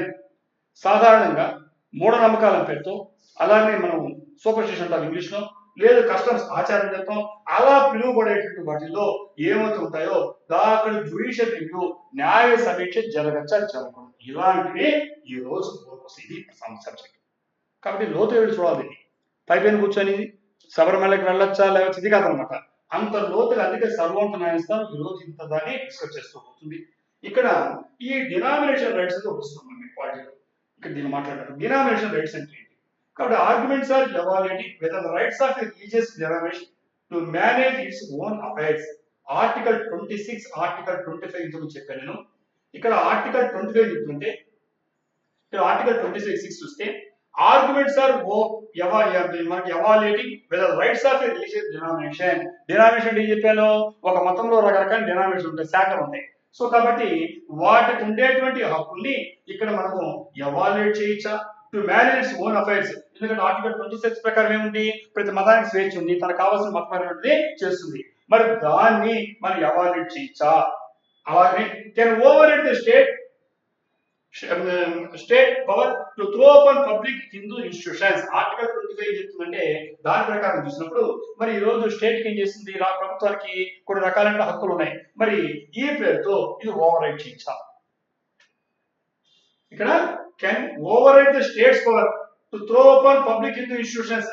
Open public institutions అంటే ఎందుకంటే పబ్లిక్ ఇన్స్టిట్యూషన్ ఆర్టికల్ 20 ప్రకారం అందరికీ సమానం చెప్పింది, ఈక్వాలిటీ అని చెప్పింది కదా, ఆ ప్రకారంగా మనము దీన్ని ఓవర్ రైట్ చేయొచ్చా? ఇలాంటివి ఈ రోజు డిస్కషన్ జరుగుతున్నాయి. ఇక్కడ మనకు ఈ స్కోప్ ఆఫ్ రివ్యూ చూస్తే హియరింగ్ ఈజ్ రివ్యూయింగ్ ద ఇక్కడ మనకు ఉండే దాంట్లో correctness of the judgement, previous judgements. ఇంత ముందు గతంలో ఇచ్చిన తీర్పులు సక్రమైనవే కానని సమీక్షిస్తూ జరుగుతున్నాయి. ఇక్కడ ఇది స్కోప్ లేదా? ఎందుకంటే 1954 లో ఇచ్చినటువంటి షిరూర్ మట్ కేసు అనేది మీకు ఎగ్జామినేషన్ చూసుకోండి రావడం అవకాశం ఉంది. షిరూర్ మట్ కేసు 1954 1954లో ఇక్కడ షిరూర్ మట్ కేసు ఏం చెప్పిందంటే అప్హోల్డింగ్ ద డినామినేటెడ్ మనకు వీళ్ళు అటానమీ. అంటే ఇప్పుడు ఒక మతంలో ఉంటే ఆ మతంలో ఉండేటువంటి శాఖకు దానికి ఒక ప్రత్యేకమైనటువంటి పూజలు, పురస్కారాలు, సాంప్రదాయాలు ఉంటాయి. వాటికి సంబంధించి అటానమీ, స్వయం ప్రతిపత్తి ఉందని ఇక్కడ మన 1954 ఇచ్చినటువంటి షిరూర్ మట్ కేసులో ఇవ్వడం జరిగింది. దీన్ని కూడా సమీక్షిస్తున్నారు. అదే సమయంలో 1950 ఏం జరిగింది, వెంకటరమణ దేవర కేసు జరిగింది. ఈ వెంకటరమణ దేవర కేసులో allowing wide spread temple entry అందరూ కూడా ఎవరైనా ఎంట్రీ కావాల్సి చెప్పారు. ఒక రకంగా చూస్తే అక్కడ డిస్ట్రిక్ట్స్ ఉంది, ఇక్కడ చూస్తే వైడ్ గా హిందూ దేవాలయం ఎంట్రీ. సో ఈ రెండు కూడా 1954 ఇచ్చిన తీర్పు, 1955 ఇచ్చిన తీర్పు, ఈ రెండు ఫేమస్ కేసులు రెండు కూడా 1954 లో షిరూర్ మట్ కేసు అంటాం, 1958 లో వెంకటరమణ దేవర కేసు అంటాం. ఈ రెండు కూడా ఒకటేమో అక్కడ ఉండేటువంటి దాంట్లో ఈ డినామినేషన్ అటానమీ, స్వయం ప్రతిపదిగా తను నచ్చినటువంటి దాన్ని ఆ మతానికి సంబంధించినటువంటి ఆ శాఖ అమలు పరచుకొని చెప్తే దాని తర్వాత వచ్చిన దాంట్లో క్లియర్ గా చూస్తే ఇక్కడ మనకు వైడ్ స్ప్రెడ్ టెంపుల్ ఎంట్రీ అందరూ కూడా విస్తృతంగా ఎవరైనా రావాల్సి చెప్పారు. ఈ రెండు కూడా న్యాయ సమీక్షకు ఈ రోజు రివ్యూ చేస్తున్నారు. కాబట్టి ఇది అవకాశం ఉంది. మరి వాట్ ఈస్ ఇట్ అని చూస్తే సరే ఇలాంటి కేసుతో ఈ రోజు మనము చూస్తే ఫ్యూచర్ ఇంపాక్ట్ ఏంటి దీనిపైన చూసినప్పుడు ఒక్కసారి ఈ ఫ్రీడమ్ ఆఫ్ రిలీజియన్ గురించి ఒకసారి నేను చెప్తున్నానమ్మా. ఇక్కడ మనకు freedom of religion Indian constitution ఏం చెప్తుందంటే మీకు అంతా తెలుసు 1950లో మనకు జనవరి 26 నుంచి రాజ్యాంగం అమల్లోకి వచ్చింది. ఇది ఏం చెప్తుందంటే guarantees freedom of religion for all without discrimination. అందరికి కూడా ఇక్కడ వాళ్ళకి వితౌట్ డిస్క్రిమినేషన్ ఎలాంటి వివక్షత లేకుండా వాళ్ళకి నచ్చినటువంటి మతాన్ని ఎంచుకునేటువంటి హక్కు నీకు రాజ్యాంగం ప్రసాదించింది. ఈ కేసులో మనం మాట్లాడుతున్నాం. మరి ఆర్టికల్ 25 చెప్తుంటే right to freely profess practice and propagate once religion subject to public order morality and health. ఇక్కడ నీకు నచ్చిన ఆర్టికల్ 25 ప్రకారంగా ప్రతి ఒక్కరు కూడా తన ఏమైతే మతాన్ని నమ్ముతున్నాడో ఆచరిస్తున్నాడో దాన్ని దాన్ని బోధించడానికి కావచ్చు, ఆచరించడానికి కావచ్చు, ప్రచారం చేసుకోవడం కావచ్చు, తన మతాన్ని పబ్లిక్ ఆర్డర్ ఇంపార్టెంట్. మనం పబ్లిక్ ఆర్డర్ అంటే శాంతి భద్రతకు భంగం కలగకుండా నువ్వు ఆ మొరాలిటీ దెబ్బతీయకుండా హెల్త్ దెబ్బతీయకుండా చేయొచ్చు చెప్పింది. మరి ఆర్టికల్ 26 ఏం చెప్పింది? Right to establish institutions for religious purposes and marriage own affairs in matter of religions. కాబట్టి నీకేం చెప్పిన ఆర్టికల్ 26 చెప్పిందంటే నీకు కొన్ని మతపరమైనటువంటి పర్పస్ కోసంగా నీకు కొన్ని సంస్థలు స్థాపించుకోవడానికి, అలాగే marriage own affairs in matters of religion నీ మతానికి సంబంధించిన వాటికి నీకు సంబంధించి నిర్వహించుకోవడానికి ఆర్టికల్ 26 చెప్పింది. మరి ఆర్టికల్ 28 చెప్పిందంటే 28 no religious instruction shall be provided in educational institution wholly maintained by state funds. పూర్తిగా ప్రభుత్వం యొక్క ఫండ్స్ నడిచే చోట ఎట్టి పరిస్థితుల్లో నీకు ఈ రిలీజియస్ ఇన్స్ట్రక్షన్ అనేది ఎట్టి పరిస్థితుల్లో ఇవ్వడానికి. ఇలాంటి మీరు ఎగ్జామినేషన్ లో ఏ ఆర్టికల్ చెప్పింది ఎలా బయటలో మీరు చూసుకోండి ఈ సందర్భంగా. మరి ఇక్కడ ఇప్పుడు మనం మాట్లాడిన ప్రకారం చూస్తే ఫ్యూచర్ ఇంపాక్ట్ ఏముంటుంది? ఎందుకంటే అంత బాగానే ఉంది సార్, దీని ఇంపాక్ట్ ప్రభావం ఎలా ఉంటుందంటే the final verdict impact not just Sabarimalai. ఇప్పుడు మాట్లాడేది శబరిమలై గురించి మాత్రమే కాదు, మీకు అందరికీ పడితే ఒక కేసు వస్తే ఆ కేసు ద్వారా అనేక పురాపరాలు రాజ్యాంగపరంగా ఉన్నాయి, ఇవన్నీ కూడా డిస్కస్ చేస్తారు. సో కాబట్టి ఈ రాబోయేటువంటి ఫైనల్ వర్డిక్ట్ తుది తీర్పు అనేటువంటి అది ఏ ప్రభావం చూపిస్తుంటే కేవలం శబరిమలై మీదే కాదు, various religious practices including those concerning inter religion intra religion reforms. ఈ భారతదేశంలో ఉండేటువంటి అన్ని మతాలు అలాగే ఇంటర్ రిలీజియన్ కేవలం శబరిమలగా చూడబాకండి. ఇక్కడ మనకు ఇంట్రా రిలీజియన్ అంటే ఒక మతం లోపల ఉండేటువంటి రకరకాల డినామినేషన్ ఉంటే వాటి గురించి డిస్కస్ చేస్తుంది. ఇంటర్ రిలీజియన్ హిందూ మతంతో పాటు మిగతా మతాల్లో ఉండేవాడు కూడా ఈక్వాలిటీ ఇలాంటి ఈ కాన్స్టిట్యూషన్ ప్రకారంగా డిస్కస్ వచ్చేటువంటి అవకాశం ఉంది. ఇది మనము ఫ్యూచర్ లో వేసి చూద్దాం. కాబట్టి ఇది చాలా సున్నితమైన అంశం కాబట్టి దీని గురించి లోతు పోకుండానే చెప్తున్నాను. కాబట్టి ఎగ్జామినేషన్ పాయింట్ ఆఫ్ ఎలా రాయాలంటే మీరు జాగ్రత్తగా చాలా డీల్గా చూసినప్పుడు ఎక్కడ సున్నిత అంశాన్ని ఎవరికి గుర్తించకుండా ఈ కాన్స్టిట్యూషన్ ఏం చెప్తుంది వాళ్ళే చెప్పి బయటకు రాయాలి. ఓకే, మరి దాని తర్వాత మరి నెక్స్ట్ వచ్చేకాడికి science and technology paper discuss చేస్తున్నాం. ఈ సైన్స్ అండ్ టెక్నాలజీలో స్పేస్ టెక్నాలజీ మనం అనేక అంశాలు డిస్కస్ చేసాం. దాంట్లో భాగంగా స్పేస్ టెక్నాలజీ డిస్కస్ చేస్తున్నాం. Space situation assessment report ISSAR అనే పేరుతో పిలుస్తున్నాం. ఇస్సార్ అనే పేరుతో పిలుస్తున్నాం. ఇస్సార్ అంటే ఐ స్టాండ్స్ ఫర్ ఇండియా. దాని తర్వాత space situational assessment report SSCR. కాబట్టి ఇండియన్ స్పేస్ సిచ్యుయేషనల్, నీకు స్పేస్ అని తెలుసు అంతరిక్షం, దాంట్లో ఉండేటువంటి సిచ్యుయేషన్ అసెస్ చేసుకుంటూ అంచనా వేసేటువంటి నివేదిక రిపోర్ట్ నే మనం ఈ రోజు డిస్కస్ చేస్తున్నాం. ఇది ఇంపార్టెంట్ ఐటమ్ ఎగ్జామినేషన్ లో మీకు అవకాశం ఉంది. మరి కోరేడ్ ఏంటంటే ఈ report tracks satellites and space debris to avoid pollutions. మన అంతరిక్షం పంపిస్తాము, రకరకాల ఉపగ్రహాలు పంపిస్తున్నాం. ఈ శాటిలైట్స్ ఉపగ్రహాలు కొన్ని డీప్ కూడా అవకాశం ఉంది కదా, దానికి సంబంధించి అక్కడ స్పేస్ లో ఉండేటువంటి చెత్త పడాల్సిన రోడ్డు పైన అది అంతరిక్షం పడాల్సిన తీసుకెళ్ళి అక్కడ జరిగితే ఎలాంటి ఈ పునాదులు శాటిలైట్స్ ఉంటాయి ఇవన్నీ ఢీకొట్టుకోవడానికి ఇలాంటి అంచనా వేసేటువంటి సంస్థలు ప్రపంచవ్యాప్తంగా ఉంటే దాన్ని మనం ఏమంటామంటే స్పేస్ సిచ్యుయేషన్ అసెస్మెంట్ రిపోర్ట్స్ అంటారు. ఎప్పటికప్పుడు నివేదిస్తాయి ఆ దేశాలు అనేటువంటి అంతరిక్ష సంస్థలు. మన భారతదేశానికి సంబంధించి మన నివేదిక ఇప్పుడు మనం మాట్లాడుతున్నాం. కాబట్టి దాన్ని విస్తారంగా మాట్లాడుతున్నాం. Indian space situation assessment report. ఇక్కడ ఇంగ్లీష్ లో ఎందుకు ఉందంటే ISAR 25 highlights increase in global space activity. ఈ రోజు మనకి ఏం చేస్తుందంటే గ్లోబల్ యాక్టివిటీ ప్రపంచవ్యాప్తంగా ఈ స్పేస్ కి సంబంధించి ఈ రోజు యాక్టివిటీస్ ఇవన్నీ చాలా అవుతున్నాయి అని నివేదిక తెలిసింది. కాబట్టి దీన్ని మనం చూస్తున్నాం.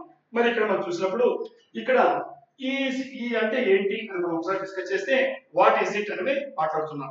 వాట్ ఈస్ ఇట్ అంటే ఇక్కడ చెప్పాలంటే annual report compiled by the Indian Space Research Organisation. మన భారత అంతరిక్ష పరిశోధన ఏమంటారు? ఇస్రో అని పేరుతో పిలుస్తారు, ఇండియన్ స్పేస్ రీసెర్చ్ ఆర్గనైజేషన్ పేరుతో పిలుస్తున్నాం. సో కాబట్టి ఈ రిపోర్ట్ ఎవ్రీ ఇయర్ ఇవ్వడం జరుగుతుంది, దాని నివేదికను మనం కంపైల్ చేస్తారు. కాబట్టి దీని కింద ఈ రోజు స్పోర్ట్స్ మనకు స్పేస్ సిచ్యుయేషన్ అవేర్నెస్ ఎస్ఎస్సి అని పేరుతో అడుగుతారు ఎగ్జామినేషన్ లో, స్పేస్ సిచ్యుయేషన్ అసెస్మెంట్ యాక్టివిటీస్ ని ఈ రోజు దీన్ని మాట్లాడుతున్నాం. పర్పస్ ఏంటి, అసలు ఎందుకోసం ఇస్తారు అంటే ఇట్ అసెసెస్ ద స్పేస్ ఎన్విరాన్మెంట్, ఈ స్పేస్ లో ఉండేటువంటి వాతావరణం, మనం ఉంటే మన వాతావరణం ఎలా ఉందో చూసుకుంటాం కదా, అలాగే స్పేస్ లో ఉండేటువంటి అంతరిక్షంలో ఈ వాతావరణము ఎలా ఉందని ఇది అసెస్ చేస్తుంది. అలాగే ట్రాక్ చేస్తుంది స్పేస్ ఆబ్జెక్ట్స్, ఎక్కడ ఏ ఆబ్జెక్ట్స్ ఉన్నాయి, ఎంత దూరం ఉన్నాయి, ఏ రకం ఉంది అసెస్ చేయడానికి ఉపయోగపడుతుంది. అలాగే డెబ్రిస్ చెత్త అనుకోవచ్చు మనం, అంతరిక్షంలో ఈ విరిగిపోయిన మొక్కలు పాడైపోయినట్టు తిరుగుతుంటాయి, సో అవన్నీ కూడా ఆ డెబ్రిస్ మానిటర్ చేస్తుంది.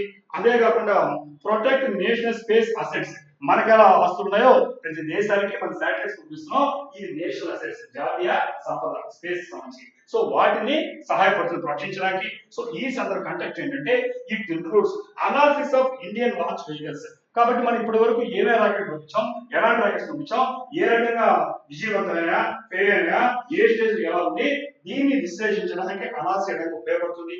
అలాగే close approach assessments for satellites, so అలాగే మనకు ఉండేటువంటి ఉపగ్రహాలు లాంచ్ వెహికల్స్ కాకుండా వీటి ద్వారా ఉంటాయి పేలోడ్ రూపంలో మనకి ఏమేమి ఉంటాయి, శాటిలైట్స్ ఉపగ్రహాలు ఉంటాయి, సో వాటికి సంబంధించినటువంటి క్లోజ్ అప్రోచ్ ఉంటాయి. సో అలాగే రీఎంట్రీస్ అంటే మనకు రీఎంట్రీ ఉదాహరణ చెప్పండి కార్టోసాట్ కావచ్చు, ఇవన్నీ కూడా 25 లో రీఎంట్రీ, సో ఇలాంటి వాటికి సంబంధించిన రిపోర్ట్స్ ఇలాంటి అన్ని కలిపి మనం ఏమంటామంటే SSAR space situation assessment report అంటాం. భారతదేశానికి సంబంధించిన IRTC ఇస్సార్ పేరుతో పిలుస్తున్నాం. ప్రతి సంవత్సరం నివేదిక వస్తుంది, మరి దీని గురించి ఎగ్జామినేషన్ రావడానికి అవకాశం ఉంది.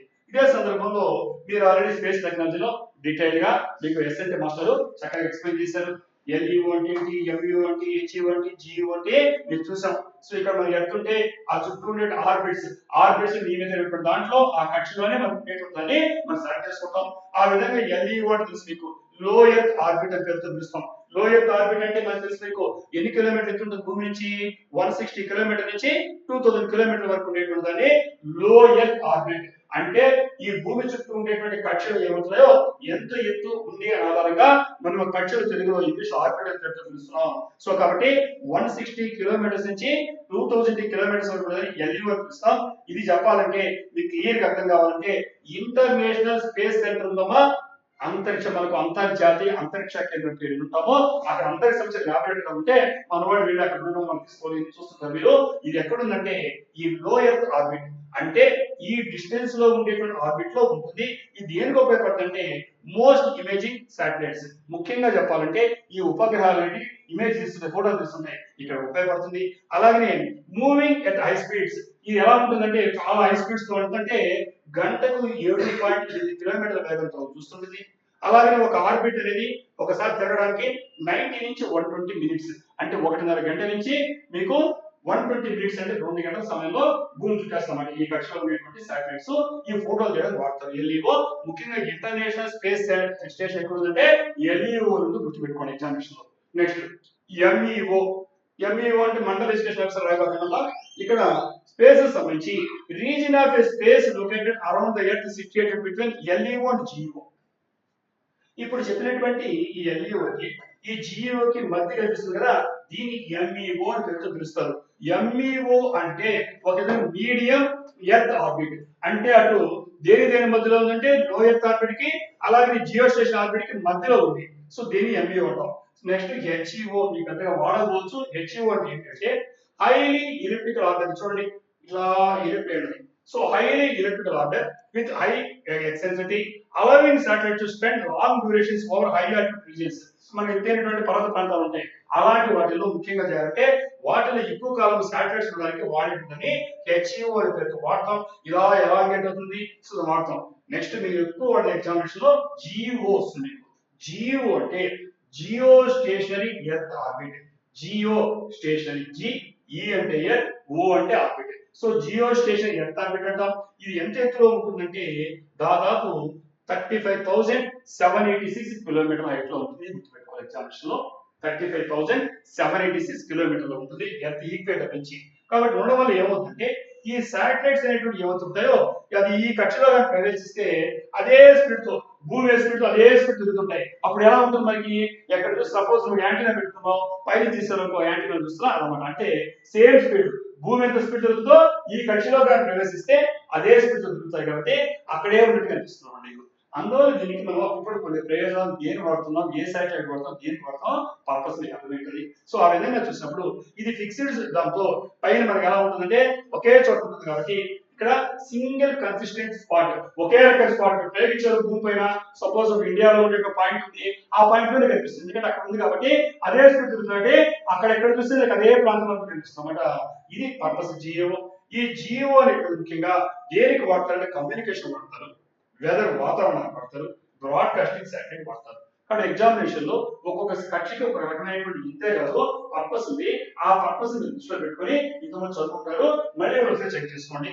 మరి దాని తర్వాత మరి ఈసారి డిస్కస్ చేసిన తర్వాత లాస్ట్ ఐటమ్ డిస్కస్ చేస్తున్నాను, అది జన్ విశ్వాస్. జన్ అంటే పబ్లిక్, విశ్వాసం నమ్మకం అలా అనుకోకండి. ఇక్కడ ఆ పేరుతో ఉండే మాట్లాడతాం. జన్ విశ్వాస్ 2.0. జన్ విశ్వాస్ 2.0. 2.0 అంటే 1.2 ఉంటుంది ఫస్ట్ ఫేజ్, సెకండ్ ఫేజ్ అని. సో ఈ జన్ విశ్వాస్ అంటే ఏంటంటే amendment act of provisions bill 2026 అని అనుకున్నాం. మరి ఈ రోజు ఎందుకు మనం మాట్లాడుతున్నాం అంటే government remove jail punishment for minor offence is business. ఏదైనా బిజినెస్ చేయాలని భయపడిపోతున్నారు కాబట్టి వాళ్ళు ఈజ్ బిజినెస్ అంటే ధైర్యంగా వచ్చి వ్యాపారం చేయాలంటే వాళ్ళకి ముఖ్యంగా జైలు వేస్తామని పనిష్మెంట్ కాకుండా ఈజీగా ఉండే ఆఫెన్స్ చిన్న వాటికి గవర్నమెంట్ శిక్ష దగ్గర చేద్దామంటే జన్ విశ్వాస్. ఇక్కడ జనవాడి వ్యాపారస్తుల కోసం ఆఫీస్ లో అందరం కాదు, బట్ ఇది జన్ విశ్వాస్ 2.0 జరిగింది. ఎందుకు వార్తలు ఉందంటే Jan Vishwas bill 2006 expands decriminalisation reforms.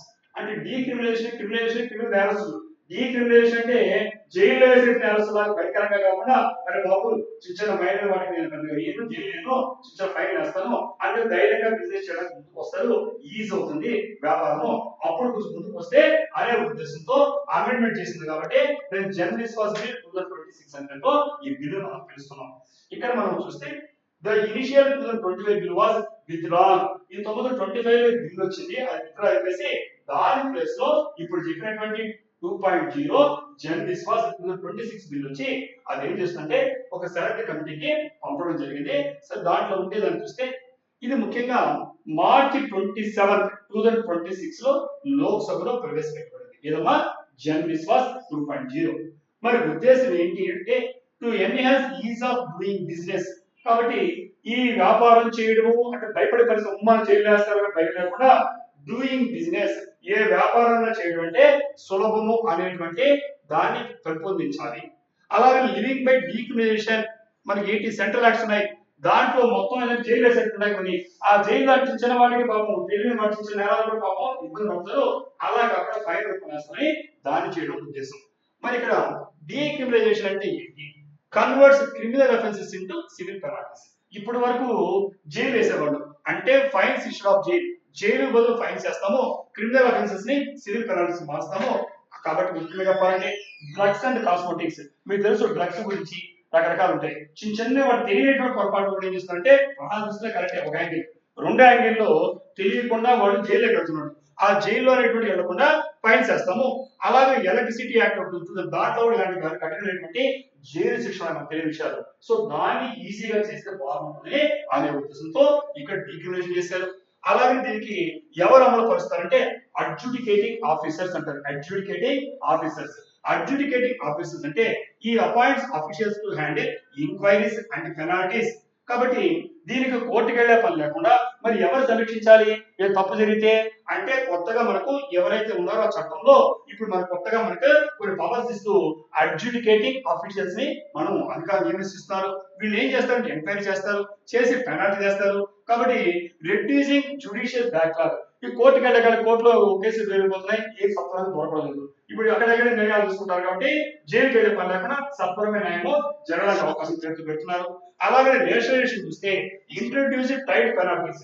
Tide అంటే దశలసారిగా ఈ తప్పు చేస్తే ఇంత, ఈ తప్పు చేస్తే ఇంత, ఈ స్టేజెస్ వైజ్ గా ఇది టైడ్ పెనాల్టీస్ చేస్తారు. అలాగే వార్నింగ్స్ బిఫోర్ ఫైన్స్, ఆ ఫైన్స్ చేసే ముందు కూడా మీకు వార్నింగ్ ఇస్తారు, అయ్యా తప్పు చేస్తున్నాం, నోటీస్ ఇస్తున్నాం, ఈ తప్పు చేసి ఈసారి ఫైన్ వేస్తాను, ఈసారి చేసి ఇంట్లో పెనాల్టీ చేస్తాను, ఈ విధంగా టైడ్ బేస్డ్ పెనాల్టీ చేస్తారు. అలాగే ముఖ్యంగా చెప్పాలంటే లీగల్ మెట్రాలజీ యాక్ట్ 2009 ఉంది, అంటే మన తూనికలు కొలతలు వస్తుంటాయి. నిజంగా తప్పు జరుగుతుంది వాస్తవం. కానీ ఏమవుతుందంటే మరీ జైలు వేస్తారంటే జైలు వేసేది ఏమీ లేదు. కానీ అసలు తప్పించుకెళ్ళిపోతే పేదవాడు చిన్న చిన్న వాడు తగులుపోతాడు. సో కాబట్టి ఈ రకంగా తూనికలు కానీ కొలతల్లో కూడా జైలు వేసే వాటిలో చిన్న చిన్న వైలేషన్ చేస్తుంటారు. సో ముఖ్యంగా అవి ప్రొసీజరల్ ల్యాప్సెస్ కానీ టెక్నికల్ ల్యాప్సెస్ అంటాం. అంటే వాడు సాంకేతికమైన కానీ అప్లై చేయకపోవడం కావచ్చు చిన్న చిన్న సమస్యలు వీటికి జైలు వేస్తాం ఎలా అవుతుంది. అలాగే కాకుండా వాళ్ళకి ఈ రోజు బడ్డను తగ్గిస్తున్నారు. సో అది ఇక్కడ జర్నలిస్ట్ బిల్లు. దాంట్లో ముఖ్యంగా చెప్పాలంటే సిగ్నిఫికెన్స్ గవర్నెన్స్. మీరు గవర్నెన్స్ ఎగ్జామ్ రాసేటప్పుడు ఇలాంటి పరిపాలనలో వచ్చే మార్పుల్ని తెలుసుకోవాలి. ఇలాంటి కోడ్ నేర్చుకోండి కరెంట్ అఫైర్స్ కింద. సో కాబట్టి మనకు ఈ పాలిటీలో కావచ్చు గవర్నెన్స్ లో కావచ్చు దాని ప్రాధాన్యత జర్నలిస్ట్ పాస్ 2.0 బిల్ ఉంది. ముఖ్యంగా ట్రస్ట్ బేస్డ్ గవర్నెన్స్. ఎప్పుడు కూడా ప్రభుత్వం అంటే నమ్మకం ఉండకూడదు కదా, భయపడకూడదు. కాబట్టి ఇది విశ్వాసాన్ని చూడండి. Moves away from a palliative approach. ఇప్పటి వరకు ఏంటి ఒక శిక్షించమైన మార్గం అన్నమాట. అలా దాని నుంచి వాలంటరీ కంప్లైంట్స్ ఎసెన్షియల్ ఫర్ మనకు Atmanirbhar Bharat self reliant India. నేను నా దేశం నా కాళ్ళ మీద నిలబడుతుంది అనే దాన్ని వెళ్తున్నాం మేక్ ఇన్ ఇండియా ప్రోగ్రామ్ తో. మరి ఇంటెలిజెన్స్ ఏం చేయాలి, భయపడేటట్టుగా ఉండకూడదు, భయపెట్టేటట్టుగా పనిగా అప్రోచ్ నుంచి ఈ రోజు Atmanirbhar Bharat self reliant India పేరుతో వెళ్తున్న దానికి ఒక అప్రోచ్ ఒక షిఫ్ట్ ఒక మూవ్గా మనం భావించవచ్చు. అలాగే మనకు is of doing business.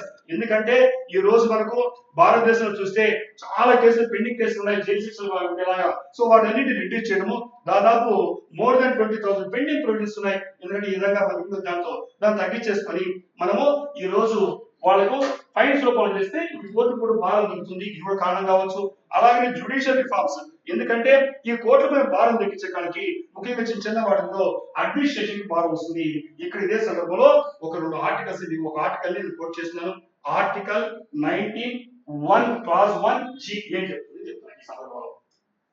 It guarantees all citizens the fundamental right to practice any profession or to carry on any occupation or trade or business.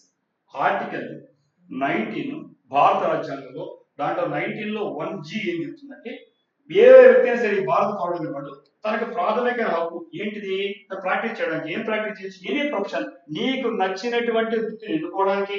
అలాగే to carry on any occupation or trade or business ఏ నచ్చినటువంటి వ్యాపారంతో కావచ్చు వృత్తి కావచ్చు ఎన్నుకోవడానికి నీకు రాజ్యాంగ ప్రజల హక్కు. అయితే ఇదే సందర్భంలో దిస్ ఫ్రీడమ్ ఎంపవర్స్ సిటిజన్స్. ఈ పౌరులకు ఏం హక్కు ఇచ్చిందంటే to choose their livelihood but it is not absolute. నీ పూర్తిగా నచ్చిన వ్యాపారం చేస్తాను గంజాయి సాగు చేస్తాను అంటే కుదరదు. అలాంటి వ్యాపారం చేస్తున్నారు కొంతమంది. కాబట్టి ఇక్కడ నీకు ప్రొఫెషన్ ఇచ్చింది నిజమే. రాజ్యాంగంలో 19(1) ఏం చెప్పిందంటే నీకు ఏ ప్రొఫెషన్ అయినా ఏ ట్రేడ్ అయినా బిజినెస్ చేయండి. అదే సందర్భంలో ఇక్కడ అబ్సల్యూట్ కాదు. It is subject to reasonable restrictions imposed by the state under article 119.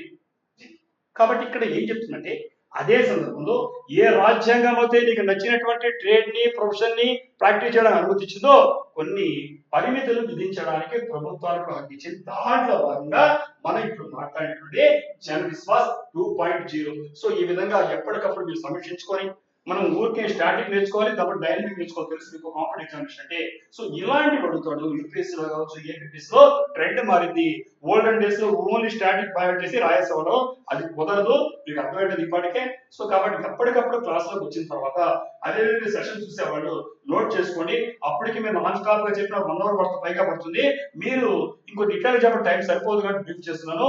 మీరు ఏం చేయాలంటే ఇప్పుడు డీటెయిల్ గా నోట్స్ తయారు చేసుకుని ప్రాక్టీస్ చేస్తే డెఫినెట్ గా ఎలాంటి పేపర్స్ మనకేంటి డెఫినెట్ గా సక్సెస్ అవుతారు. సో నెక్స్ట్ సెషన్ లో మరిన్ని మంచి విషయాలతో డాక్టర్ విండీస్ ఐఏఎస్ అకాడమీలో డైలీ కరెంట్ అఫైర్స్ సెషన్ కింద అనేకమైన అంశాలు డిస్కస్ చేస్తున్నాం, అనేక టాపిక్ డిస్కస్ చేస్తున్నాం. సో దాన్ని రెగ్యులర్ గా ఫాలో అవుతున్నందుకు మీకు అందరికి అభినందనలు తెలియజేస్తూ I wish you all the success.